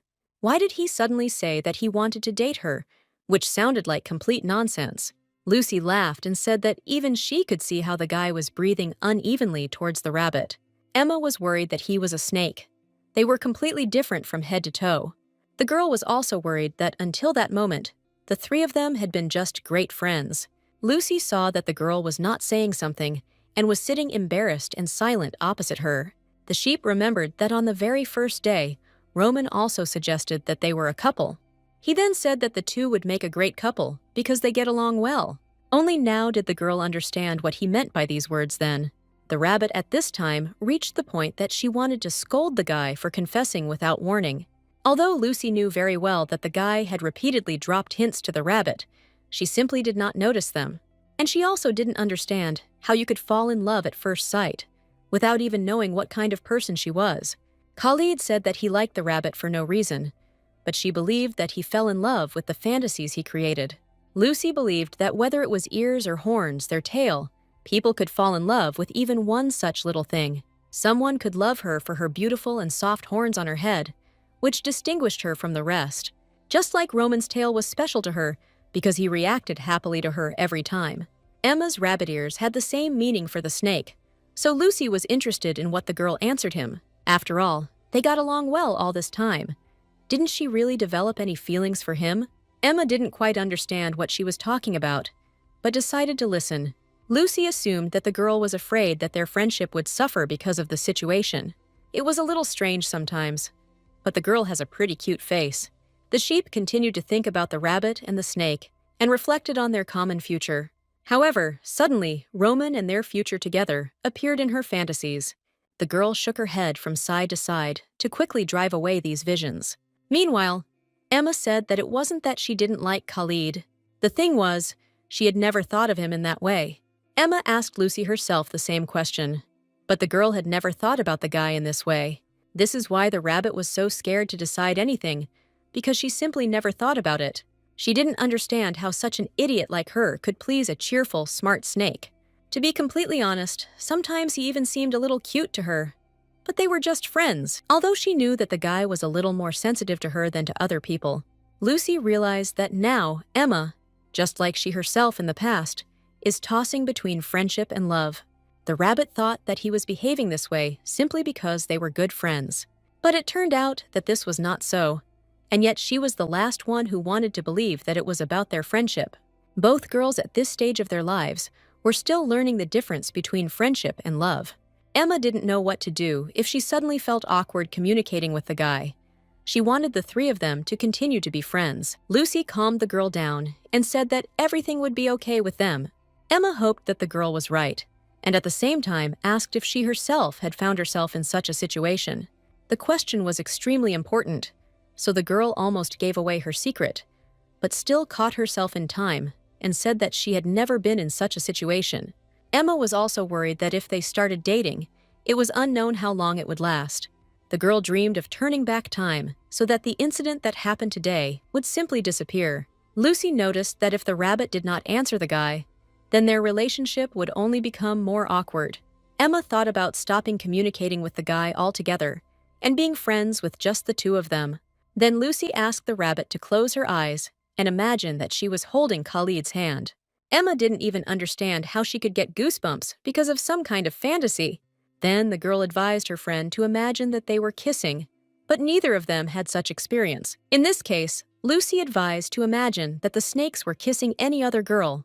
Emma noticed that she really didn't like this, but it was unlikely to matter much to her. In this case, Lucy resorted to an extreme measure and asked to imagine herself in the girl's place. It was extremely difficult, but Emma tried to imagine Khalid kissing Lucy. There was silence in the room for several minutes, as the girls imagined this situation. Finally, Emma admitted that although she loved Lucy, she did not like this situation. This meant that the girl had some feelings for him, so the sheep advised the guys to try to meet. Emma the bunny will probably be sad if she turns down her boyfriend, and Khalid starts dating someone else. By the time the girl realizes how sad she is from the loss, it will be too late. Lucy regretted that no one had said such words to her when she herself had experienced something similar. Perhaps everything would have turned out differently now if she had listened to Roman to the end that day. Emma was worried that, because of them, the trio would break up. But Lucy promised that everything would be okay. She advised the girl to start by going on a few dates with a guy. After all, she didn't intend to spend her whole life alone and not meet anyone. Lucy had never been in a romantic relationship herself, so she didn't know if things would change between them. But she wanted everyone to have a friend who could help them accept the situation. Lucy accompanied Emma to the exit and promised that next time she would definitely listen to her too. The girls said goodbye, and the rabbit went to her home, and the sheep returned to her home. The girl entered her small room and headed straight to her favorite bed. There, she fell face first into the pillow and began to think about what she had missed in life. Just as she advised the rabbit to do this, the sheep itself closed its eyes and imagined kissing Roman. This picture made her feel very pleased and sad at the same time. Tears welled up in her eyes. A few days later, Khalid came to the heroine's house and asked if she needed any help. He was very happy and grateful to the girl for helping him reunite with his beloved.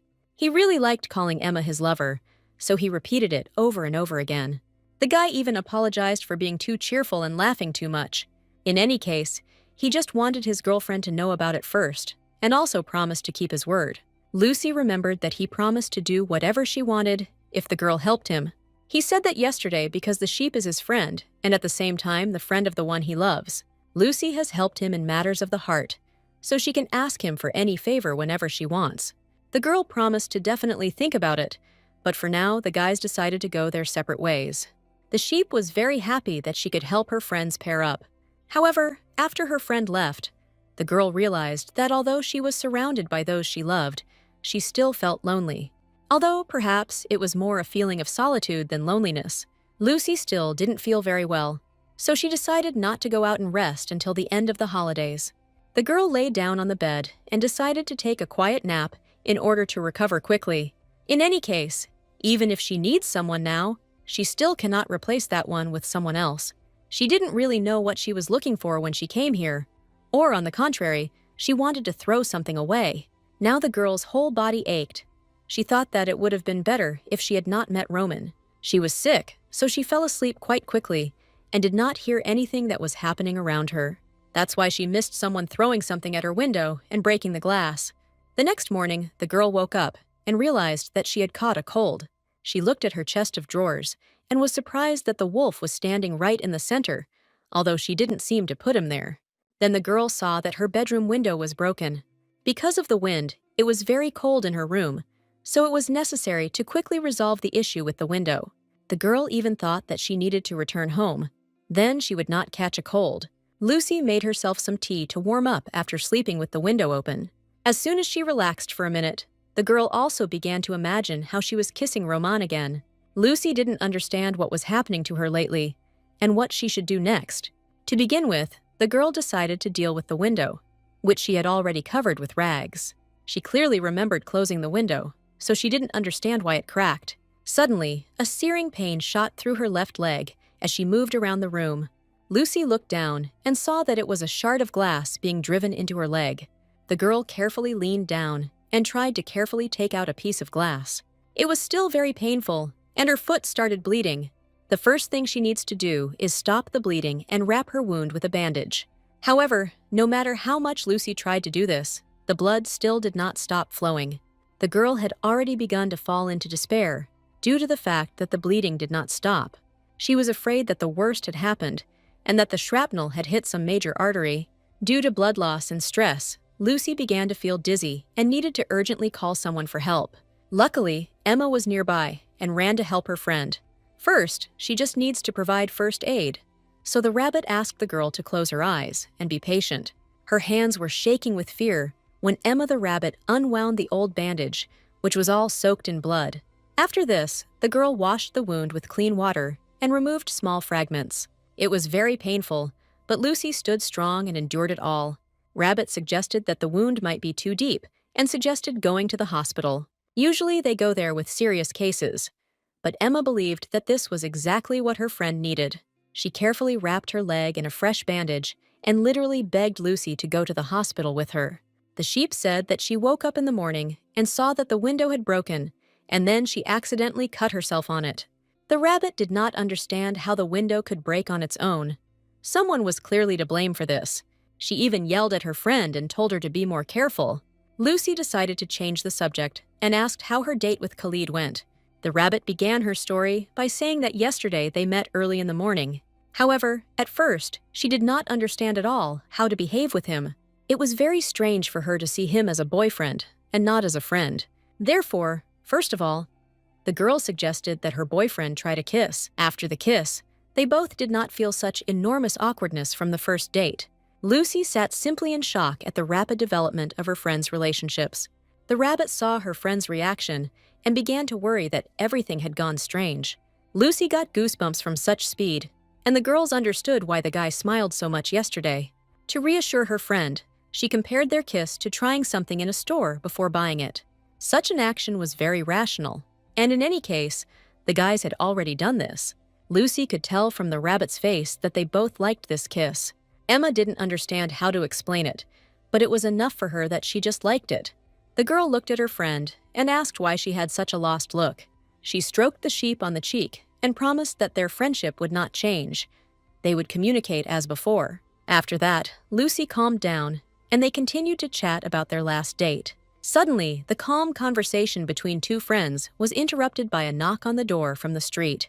The girls didn't call anyone, so they were wondering who came at that time. Lucy had a wounded leg, so the rabbit volunteered to go and check who came there. The girl came back with a very happy smile on her face and invited the sheep to guess the guest. Lucy wasn't expecting anyone at all, so she couldn't even guess the name of the visitor. Unexpectedly, it turned out to be her best friend since the old times, Roman Baskerville. The girl did not expect to meet him at all, so at first she even forgot about her wound and jumped out of her chair. However, the leg immediately made itself known, forcing the girl to sink back into the seat. The rabbit explained that the sheep was injured when it stepped on a piece of broken glass from the window. She also asked the guy how he knew where Lucy lived. Roman looked first at the broken window, then lowered his gaze to his bandaged leg and suddenly became very sad. The rabbit didn't understand what was going on here and why the guys were behaving this way. Roman looked into his girlfriend's eyes and said that he was very sorry. Emma saw that they were about to have a serious conversation, so she decided to leave early and give the guys a chance to talk. She thought that the couple was in the same situation as herself, so she decided to help her friend. The girl winked and then ran away to give the lovers the opportunity to be alone. Lucy didn't want to be abandoned and left alone with Roman. She looked at the young wolf and asked why he came here in the first place. The guy said he could still smell blood from his leg, so he asked if he could look at the wound.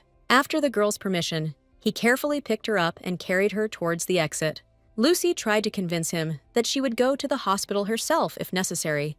However, the guy believed that the girl was talking complete nonsense and was not going to leave her. He carefully helped the girl get into the carriage and ordered the coachman to head towards the hospital. Lucy thought that the guy worried too much about trifles.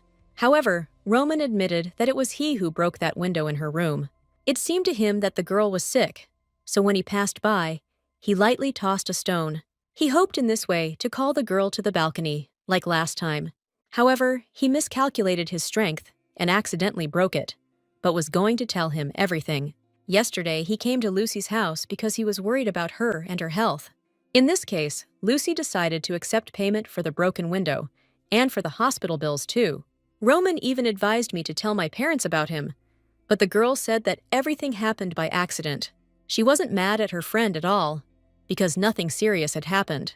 Roman promised to make amends and fully compensate for all losses, but he was still upset that the girl called Emma instead of him when she got hurt. It seemed to Lucy that the guy was the first to begin to treat her indifferently. The girl was worried about going out without shoes and without makeup, but Roman noticed that even in this form, she looked beautiful. After these words, Lucy asked if he said this to all his friends. After some time, the carriage stopped in front of the hospital, and the guy extended his hand to help the girl down. Lucy noticed that she could walk on her own, so she refused help. He insisted that she should not step on her foot, but if she did not want to accept help, he would do something differently. The guy simply picked up Lucy in his arms, like a little feather. He asked the girl to stop being stubborn and just rely on him this time, but she was worried that others might see them in such a strange position. Roman didn't understand why the girl would make such scenes, because the more she behaved like this, the more attention they would attract. At the hospital, the girl's wound was cleaned. Small fragments were removed, and the edges were treated. Lucy was even a little tired of Roman acting like a mother hen and worrying too much. The cut on the girl's leg was small, so it wouldn't be very noticeable even if there was a scar in the future. Roman blamed himself for everything, because besides this, something else could have happened. Lucy said that he did not need to blame himself for anything, because only he, Emma, and herself knew about this incident. Even so, Roman still considered it wrong and felt guilty. The guy invited the girl to carry her home and knelt down so that she could climb on his back. The girl was embarrassed to do this and wanted to go herself, but she was still not allowed to do this. Lucy didn't understand why the guy wouldn't treat her so well if he didn't even have feelings for her. Still, she has many options, so the girl carefully climbed onto his back and allowed herself to be carried. At home, she said that she wanted to rest a little and promised to call Emma if she suddenly felt pain. Regarding the broken glass, they decided that Lucy would replace it first and then pay the bill. It wasn't that big of a deal, so Lucy thanked Roman for his help today. The guy was worried, because if it weren't for him, nothing would have happened at all. Anyone would have done the same in his place. Lucy didn't want to take his words too seriously, so she simply agreed with him. The girl wished the guy to take care of himself and turned around to go home. She thanked the guy, even though he was the culprit of her incident. After that, the guys said goodbye, and Lucy went inside the building, closing the door behind her. The sheep believed that Roman should not think that it was all his fault. She sat on the bed and realized that this was the worst vacation of her life. Lucy received a letter from home in which her family asked about her life at the new school. The girl told the family that everything was fine with her, and the holidays were very short. That is why she did not come in winter, but promised to come in summer. Quite a lot of time has passed, so the girl's wound is slowly healing. Next, the girl decided to read a letter from her friend Roman. The guy wished her a happy new year and asked how her leg was doing. The new year did not mean anything special for the girl, and 2 weeks of winter holidays passed. Roman returned a little earlier than the start of classes and immediately went to his friend to check on her health.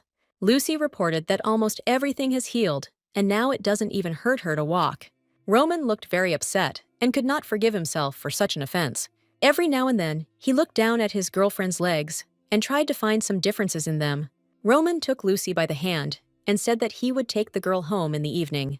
If he is late, then the carriage will be waiting there in any case. He promised to do this until his leg was completely healed. That is why Lucy and Roman rode to and from school together in a carriage every day. The girl sat opposite her friend and felt a little awkward. She decided they needed to talk about something, so she talked about Emma and Khalid's relationship. The wolf was very surprised by this, although he initially guessed that something was happening between them. The guy liked Emma from the very beginning of school, and Lucy became friends with them a little later. This news made Roman think about something, although he reacted positively. Everyone at school was already discussing the fact that Lucy arrives every day in Baskerville's carriage.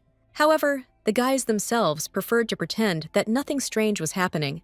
They entered school together and then said goodbye and went to their classes. There was a particularly pleasant atmosphere in Lucy's class because of the couple in love. Khalid doesn't care about the opinions of others, because now they are officially dating. But Emma felt a little awkward because of the extra attention. And even when they were fighting, the guys still looked like they valued each other very much. Lucy looked at her friends and could not believe that they could behave like children. The guys were very happy to see their friend after the long holidays. Khalid was still worried about Roman and was worried because Lucy was riding in the carriage with him. He didn't see them leave together, but his scent was clearly imprinted on all her clothes. Emma asked to help her calm the snake so that he would behave a little more restrained. The girl reported that her leg has almost healed, but still hurts a little. Khalid has only just learned that the girl was injured when she stepped on a piece of glass at home. Emma hoped that her friend's wound would heal by the beginning of the winter ceremony. The girl also thought that she needed to somehow punish Roman for his negligence and causing harm. The guys did not have time to discuss this because the teacher entered the class and announced the beginning of the lesson. Lucy thought about using her injury as an excuse, but she was not sure that Roman would want to dance with her and not with someone else. Soon a school event began, which amazed the sheep with its scale. The tables were literally bursting with various desserts and all kinds of tea. At this school event, everyone could talk, eat sweets, dance, or play all night long. Lucy thought that if there was no awkwardness between her and Roman, then she could dance with him. Lately, this thought has eclipsed all the girl's thoughts and distracted her from other matters. Sheep thought it would be wonderful if she could dance with Roman. There were many chances for them to dance together at various events. For example, when Roman was her only friend, or when he was in love with her. During all these moments, the guys could hold hands and dance freely with each other. Even if it were possible to turn back time, Lucy was sure that she would dare to dance with the guy. She believed that she could fall in love with everyone, because despite their different origins, they liked each other. Emma looked at her friend and asked why she was folding origami from pages. Lucy herself didn't notice how she began to steal sheets of paper from the notebook and put together various shapes. Emma thought that her friend was doing this simply because she was bored in this lesson. But Lucy understood that this was something more, because she had never done origami before. Khalid also noticed his friend's confusion and realized that something was wrong. Lucy noticed his look and thought that she could ask him for advice later. For now, the guy distracted his rabbit girlfriend and gave the sheep the opportunity to be alone. The best way to distract herself now was to focus on her own feelings. That's why the snake covered the rabbit's hand with his own and squeezed it gently. I didn't understand why people couldn't live on their own and felt lonely when they were alone. The boys went to play cricket, and Lucy said that if she got in the way, they shouldn't tell her about it directly. But Khalid noticed that they have separate time that they spend alone, and the girl is trying to distance herself from them. In any case, he wanted to talk to her about one small detail. The snake accurately noticed that the girl's leg had already completely healed, but she still continued to pretend that something hurt there. Lucy said she wanted to use this as an excuse to skip the winter ceremony and asked not to tell Emma. The guy didn't understand this behavior, because anyone would agree to go to the event with her. And then the guy added that the girl was clearly thinking about going there with Baskerville. Lucy was very surprised that the guy called her by her real name, Lepardier. Khalid admitted that their family has connections with the press, so he simply guessed everything. When he first appeared at school, Roman behaved as if he knew the girl, and Lucy herself seemed to be among herbivores for the first time. For example, this was clearly visible after the incident with cuticle cream on the horns, and among those whom Roman might have known, there was a man known from birth, our age, a sheep. Lucy reminded that the press wanted to print about it, but almost went bankrupt. The girl admitted that she just wanted to live a little normal life before going to college. But Khalid immediately realized that it was not just that. Baskerville was involved. The snake did not understand why Roman transferred to them. He clearly followed the girl. Lucy said that before they moved, they had a big fight over something stupid, and Roman came because he wanted to make peace with her. The guy understood that all this sounded like complete nonsense and did not believe a single word of the wolf. He added that if it wasn't a breakup, then the guy doesn't have to behave like that. The wolf constantly circles around the girl, without the consent of the person he is not even dating. Lucy didn't understand what he was talking about, so she asked for clarification. Just as Khalid wanted to talk about this in more detail, the ball immediately flew at them. Thanks to his instincts, the young man noticed the approach of the object at the last moment. He managed to react and put his hand up, but the blow was still quite strong. The guy even swore and asked what kind of person did it. The culprit of the event immediately hurried to them with an apology for his crookedness. It turned out to be Roman, who immediately asked if the guys were okay. Some hostility arose between the guys, so they silently stood opposite each other and watched. Roman once again apologized for his awkwardness, then took the ball and left to continue playing. Khalid still didn't understand what kind of relationship the guys were in. If they were just friends, then Roman's behavior was not normal, and something had to be done about it. The girl was afraid that Roman would find out that her leg had actually healed a long time ago. It was necessary to urgently take some action, so Lucy decided that tomorrow she would go to school alone. I decided to discuss this moment in the evening in the carriage, on the way home from school. Lucy plucked up her courage and told her friend that it might be a problem to walk on her own. Roman noted that if the girl overexerts herself while her leg is healing, the wound will not heal properly. After this, there was an awkward silence in the carriage that lasted several minutes. Previously, the girl told Roman that they would always be friends. So now he wondered if she had said the same thing to Emma and Khalid. The guy admitted that he was lonely. He hadn't gone out for a long time, so he should start making new friends. He asked Lucy if she was okay with this arrangement. The girl only replied that the more friends, the better. At school, strangers kept asking the girl about who she would go with to the winter ceremony. Lucy told everyone that due to her leg injury, she would have to miss it.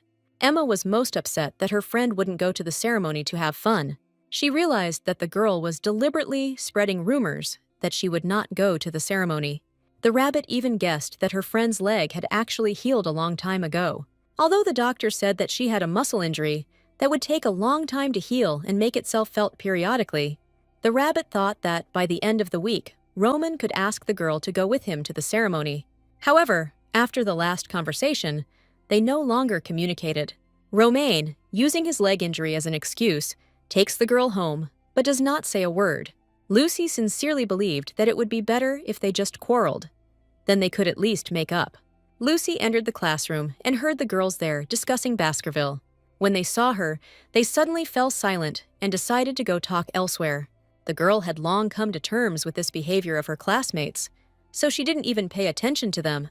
Lucy approached the rabbit and said that she and Roman were just friends. She still didn't want to go, so as not to see him dancing with someone else, so she preferred to relax at home. Khalid looked at the girl's behavior and didn't like it very much. The guy didn't even really want to talk to his girlfriend lately, seeing her in such a state. That evening, on the way home in the carriage, Roman asked if Lucy wanted to tell him something, but the girl only asked if the guy was tired of taking her home all the time. Roman was clearly expecting another question, so he just silently looked at his friend. After that, he simply turned to the window, and they didn't talk again that evening. A few days later, the day of the ceremony came. The rabbit persuaded her friend to go at least for company. But Lucy admitted that she doesn't really like such events, and she asked her friends not to wait for themselves to be persuaded, and, citing a sore leg, went home. On the day of the ceremony, Roman still took his girlfriend home in the evening after school. He still couldn't believe that the girl really wouldn't go to the ceremony. But Lucy said that the guy knows very well how much she doesn't like parties. In fact, she liked them after meeting Roman, but the girl decided not to tell him about it. For the first time in her life, she was looking forward to a gala evening and hoped to receive an invitation. But instead, she wished him a good day. The next morning, after the winter ceremony was clear, it was on this day that Lucy told Roman not to come pick her up again. She explained that her leg had long since healed, and there was no longer any need to ride a carriage. Lucy admitted that she was heartbroken, but she didn't want to feel jealous anymore. She informed Roman about her leg and apologized for speaking so late. The guy wanted to take her one last time, but Lucy said that she had some business in town. The girl admitted to herself that she liked Roman, so now she didn't want to give him any reasons. She believed that they had already missed their time, and now they needed to keep their distance.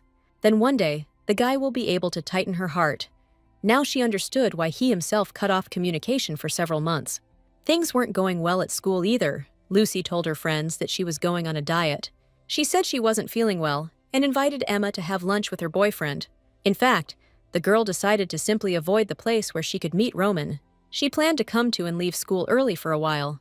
She hoped that after her feelings for Roman passed, they could be friends again. The girl hoped that soon everything would return to normal. In the meantime, she tried to walk more and spend time outdoors. Unfortunately, this diet and lifestyle clearly did not benefit the young girl. Khalid has noticed that Lucy has been avoiding Baskerville lately. He not only noticed some signs of this, but his intuition told him so. Lucy said that she didn't see him often anyway. It's just that friends get closer and further apart from time to time. To put it bluntly, the girl considered herself an uninteresting person. However, the guy understood perfectly well that this was some kind of love quarrel between them. He noticed that if Lucy continued in the same spirit, Roman's heart would crumble into pieces. The guy believed that after what Roman did at the winter ceremony, Lucy just needed to pull him out of her life. The girl listened carefully to the guy and did not understand what he was talking about. He said that even the slow-witted Emma already understood everything and offered to introduce her friend to her friends. Lucy still continued to deny that they had broken up because they weren't dating. The snake still could not understand the relationship between Roman and Lucy. The girl turned away and noted in a sad voice that she had been rejected. She said that she liked the wolf, but he didn't like her anymore.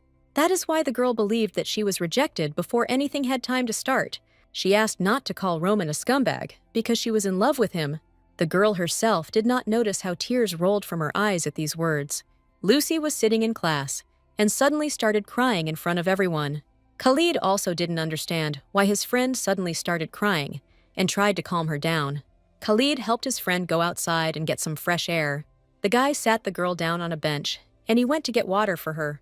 A couple of minutes later, the young snake returned with 2 mugs full of cool water. The only thing Lucy asked was not to tell the rabbit to Emma.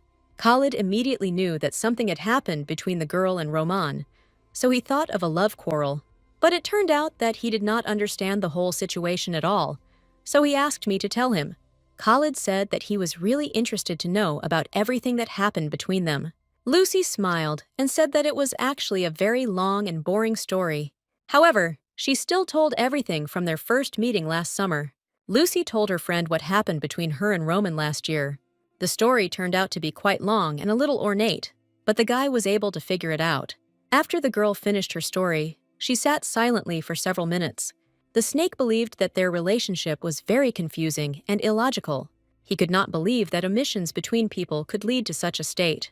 The girl still didn't like that her beloved boyfriend was being insulted. But Khalid noticed that now this was not the most important thing in this story. In any case, it was not easy for Lucy now because she was in love with Roman, because he didn't like her anymore, and she had developed feelings for him. That is why her heart ached and ached so hellishly. Khalid noticed that one wise saying always accompanied him through life. He sincerely believed that if someone behaves like an idiot, then they need to come up with a reason for this. But now the most important thing was that the girl wanted to move on in life. And for this, she just needed to confess her feelings to Roman. The whole problem was that the guy never rejected her personally. The girl did not want to do this, but Khalid insisted that she needed to check everything personally.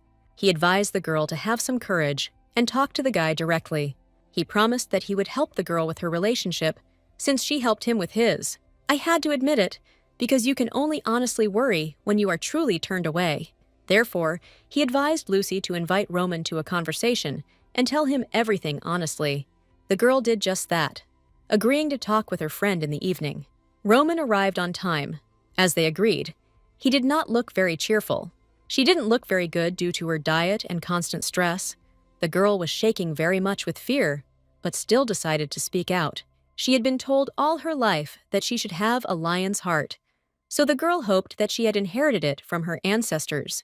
I tried to start the same phrase several times, but I kept stuttering.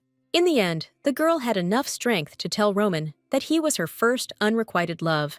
This is what Khalid advised her to do, to repay Roman with the same coin as him. He said to talk about everything in the past tense, as Roman himself confessed to her. The guy advised the girl to confess the past tense, and then add that she had already stopped experiencing these feelings. He ordered to take this as a task, to open up completely and feel relief, and after this conversation, he asked to contact him. That's why Lucy did what she did. She talked about her feelings in the past tense. The girl decided that since this was the end, she could be completely honest. Lucy said that Roman was her first and only friend because he knew what she really was like. He was very dear to her. At first, she thought it was just friendship. But then I realized that everything had grown into love, but it was too late. When their communication suddenly ended, every day seemed like hell to her. That's why she was jealous of the people who were next to Roman all this time. She apologized to the guy and said that she didn't want this to continue. The girl hoped that now they could be friends again, but she didn't have time to finish. Roman suddenly rushed forward and grabbed her shoulders. The girl did not expect such a turn of events at all, so she did not know how to react. The guy held Lucy by the shoulders, was shaking all over, and just constantly asked why she decided to tell him this now. Lucy noticed that even Roman's tail began to move and began to shake all the way, as if from fear. The guy looked at the girl and asked why she stopped liking him. He suggested that perhaps he stopped liking her because of the ceremony. Lucy didn't understand at all what was happening now, what all this talk was all about. Roman thought that he stopped liking her because he broke a window or said stupid words. He even asked if Lucy might like someone else now. He was amazed that a girl could just stop loving him. The guy was in despair and shouted that he had made a mistake and forgave him to forgive him. He looked Lucy in the eyes and asked if he could start liking her like before again. Roman begged the girl to say something to him and not just stand there silently. The sheep did not at all expect such a reaction from her confession, so she did not know what else to do. The guy continued to shake his whole body and lowered his head onto the girl's shoulder. He suddenly started crying and asked why she stopped loving him. Lucy didn't understand why this guy suddenly started crying on her shoulder. The guy added that he had behaved disgustingly in recent days, but promised to explain everything. And that's why the guys first went into the house and decided to drink some water to calm down. Lucy even offered to hug the toy version of the wolf if it would help him. The guy took the stuffed animal and happily hugged him with his huge arms. Roman asked the girl at what point she began to like him and why she stopped. To begin with, the girl asked him to stop crying so that they could talk normally. Roman really tried to stop crying, but this hysteria was much stronger than him. He just squeezed the stuffed wolf and tried to stop his tears. The guy thought that the girl liked him even less when he was in this state. Lucy decided not to torment the young man for a long time and said that she actually liked him. Hearing these words, Roman abruptly stopped crying and turned to the girl. The girl also added that she still likes him. She just wants to move on, and it's not so easy to let go of feelings. The girl was glad that she was able to clear up this misunderstanding between them, after which she looked at her friend and asked if he liked her. Roman immediately started nodding his head and said that he had liked her all along. Lucy stroked the guy's cheek and saw that his tail began to swing from side to side again with happiness. The girl asked the guy to stop crying and tell her everything from the very beginning. Now she knew for sure that friends liked each other. The wolf tried to calm down and squeezed the plush toy tighter in his hands. Now the guys had to decide what to do next with this information. The guy still looked upset that he had to deceive the girl. Lucy turned away for a minute and thought, staring into space. Then the girl turned to the young man and asked if they were dating now. Roman immediately threw his toy and now turned completely to his girlfriend. The young man gently took her hand in his and squeezed it lightly. They had to make an even more serious confession than had happened before. Roman looked straight into Lucy's eyes and said that he wanted to marry her. The desire to marry a girl did not come to him completely spontaneously. At this time, at Baskerville Castle, the older brothers received a letter from Roman. The boy asked why they ordered him to win a game that was so good to lose. Harold didn't immediately understand what was going on, so he had to explain to his older brother. This meant that the guys were going to meet, which would be a good outcome for the family. Last year in May, when Roman and Lucy were separated, there was a scandal at home. Alexander ordered his younger brother to pull himself together and stop being hysterical. There was a gun lying on the floor that had obviously been fired recently. Alexander asked if the middle brother really shot his younger brother. Harold beat Roman because he was planning to commit suicide. The boy lay on the floor and only said that his life no longer had meaning. The middle brother said that the younger brother tried to kill himself right in front of him. The elder looked down at him and immediately realized that his heart had been broken. The middle one didn't understand what had happened so badly that he was whining so much. Alexander noticed that Lucy would not understand his feelings if the guy died. This was clearly one of the worst-case scenarios. The elder was a great expert in love affairs, so he suggested coming up with a plan. He ordered his younger brother to imagine how the girl lived her whole life without him. If he dies, Lucy will lose her only friend and will feel guilty for the rest of her life. These words brought some sense to the younger brother. He even stopped crying. The guy did not believe that there would be another person who would love the girl as much as he did. As soon as Roman imagined how Lucy would get to some scoundrel, like a hyena, he immediately flew into a rage. The older brother only added fuel to the fire and painted a worse picture for the young girl. Roman could no longer listen to these stories and rolled on the floor, covering his ears. Even Harold thought that Alexander spoke too cruel words. The elder believed that they should put everything in its place so that the guy would not do the same again. Roman lay on the floor and thought only that there was no point in living if his feelings were not accepted. The middle and older brothers looked at their youngest and did not believe that he was their own. They couldn't stand his whining anymore. so they decided to tie the guy up with a vine for the wolves.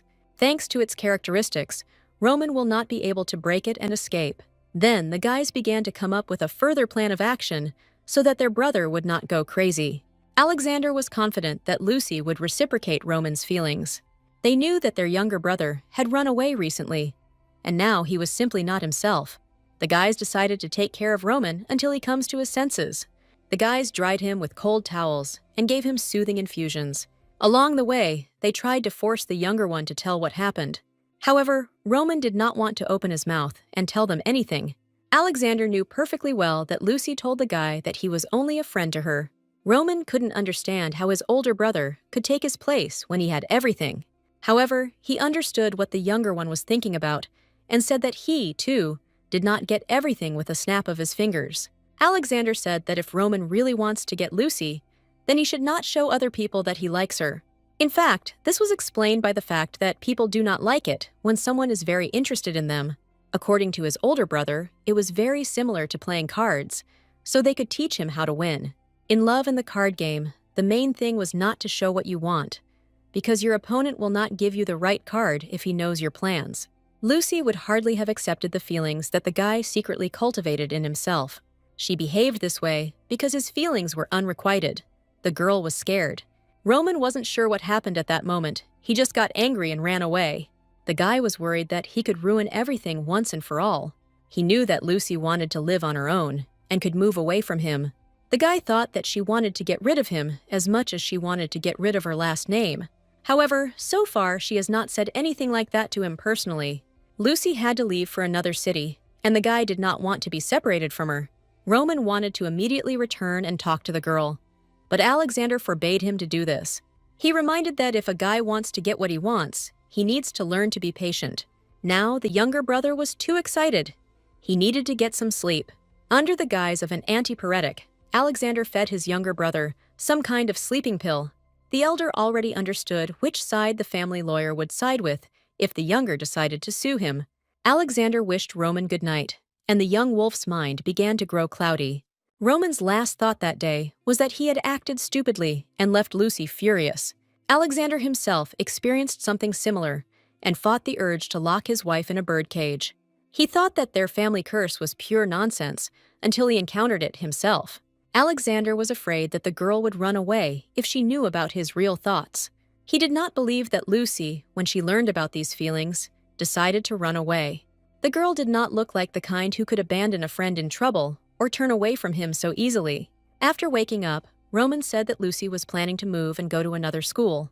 He did not know the name of the school itself, but he knew that it was located somewhere in the province, far from the city.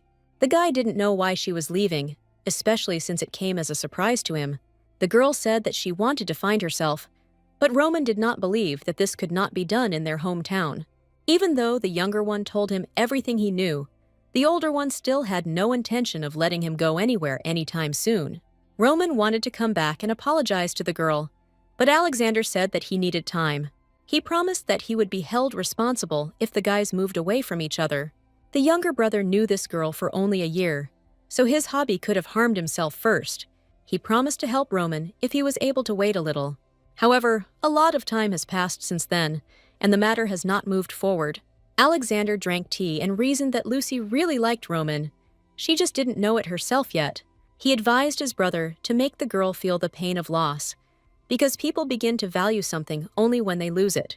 It was very similar to hunting, so for starters, the guy was not allowed to communicate with the girl while he was in a rage.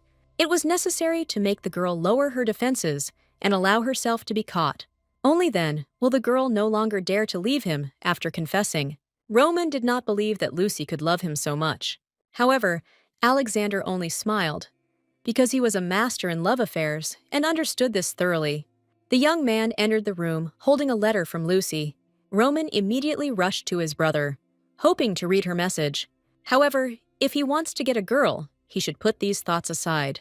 He should try harder if the guy wants to marry Lucy and live his whole life with her. Roman decided to follow his older brother's advice and obey him in everything. And the first stage was a complete ban on any contact with each other. That is why Roman personally threw the letter from the girl into the fire and watched it burn to the ground, hoping that this would lead him to victory.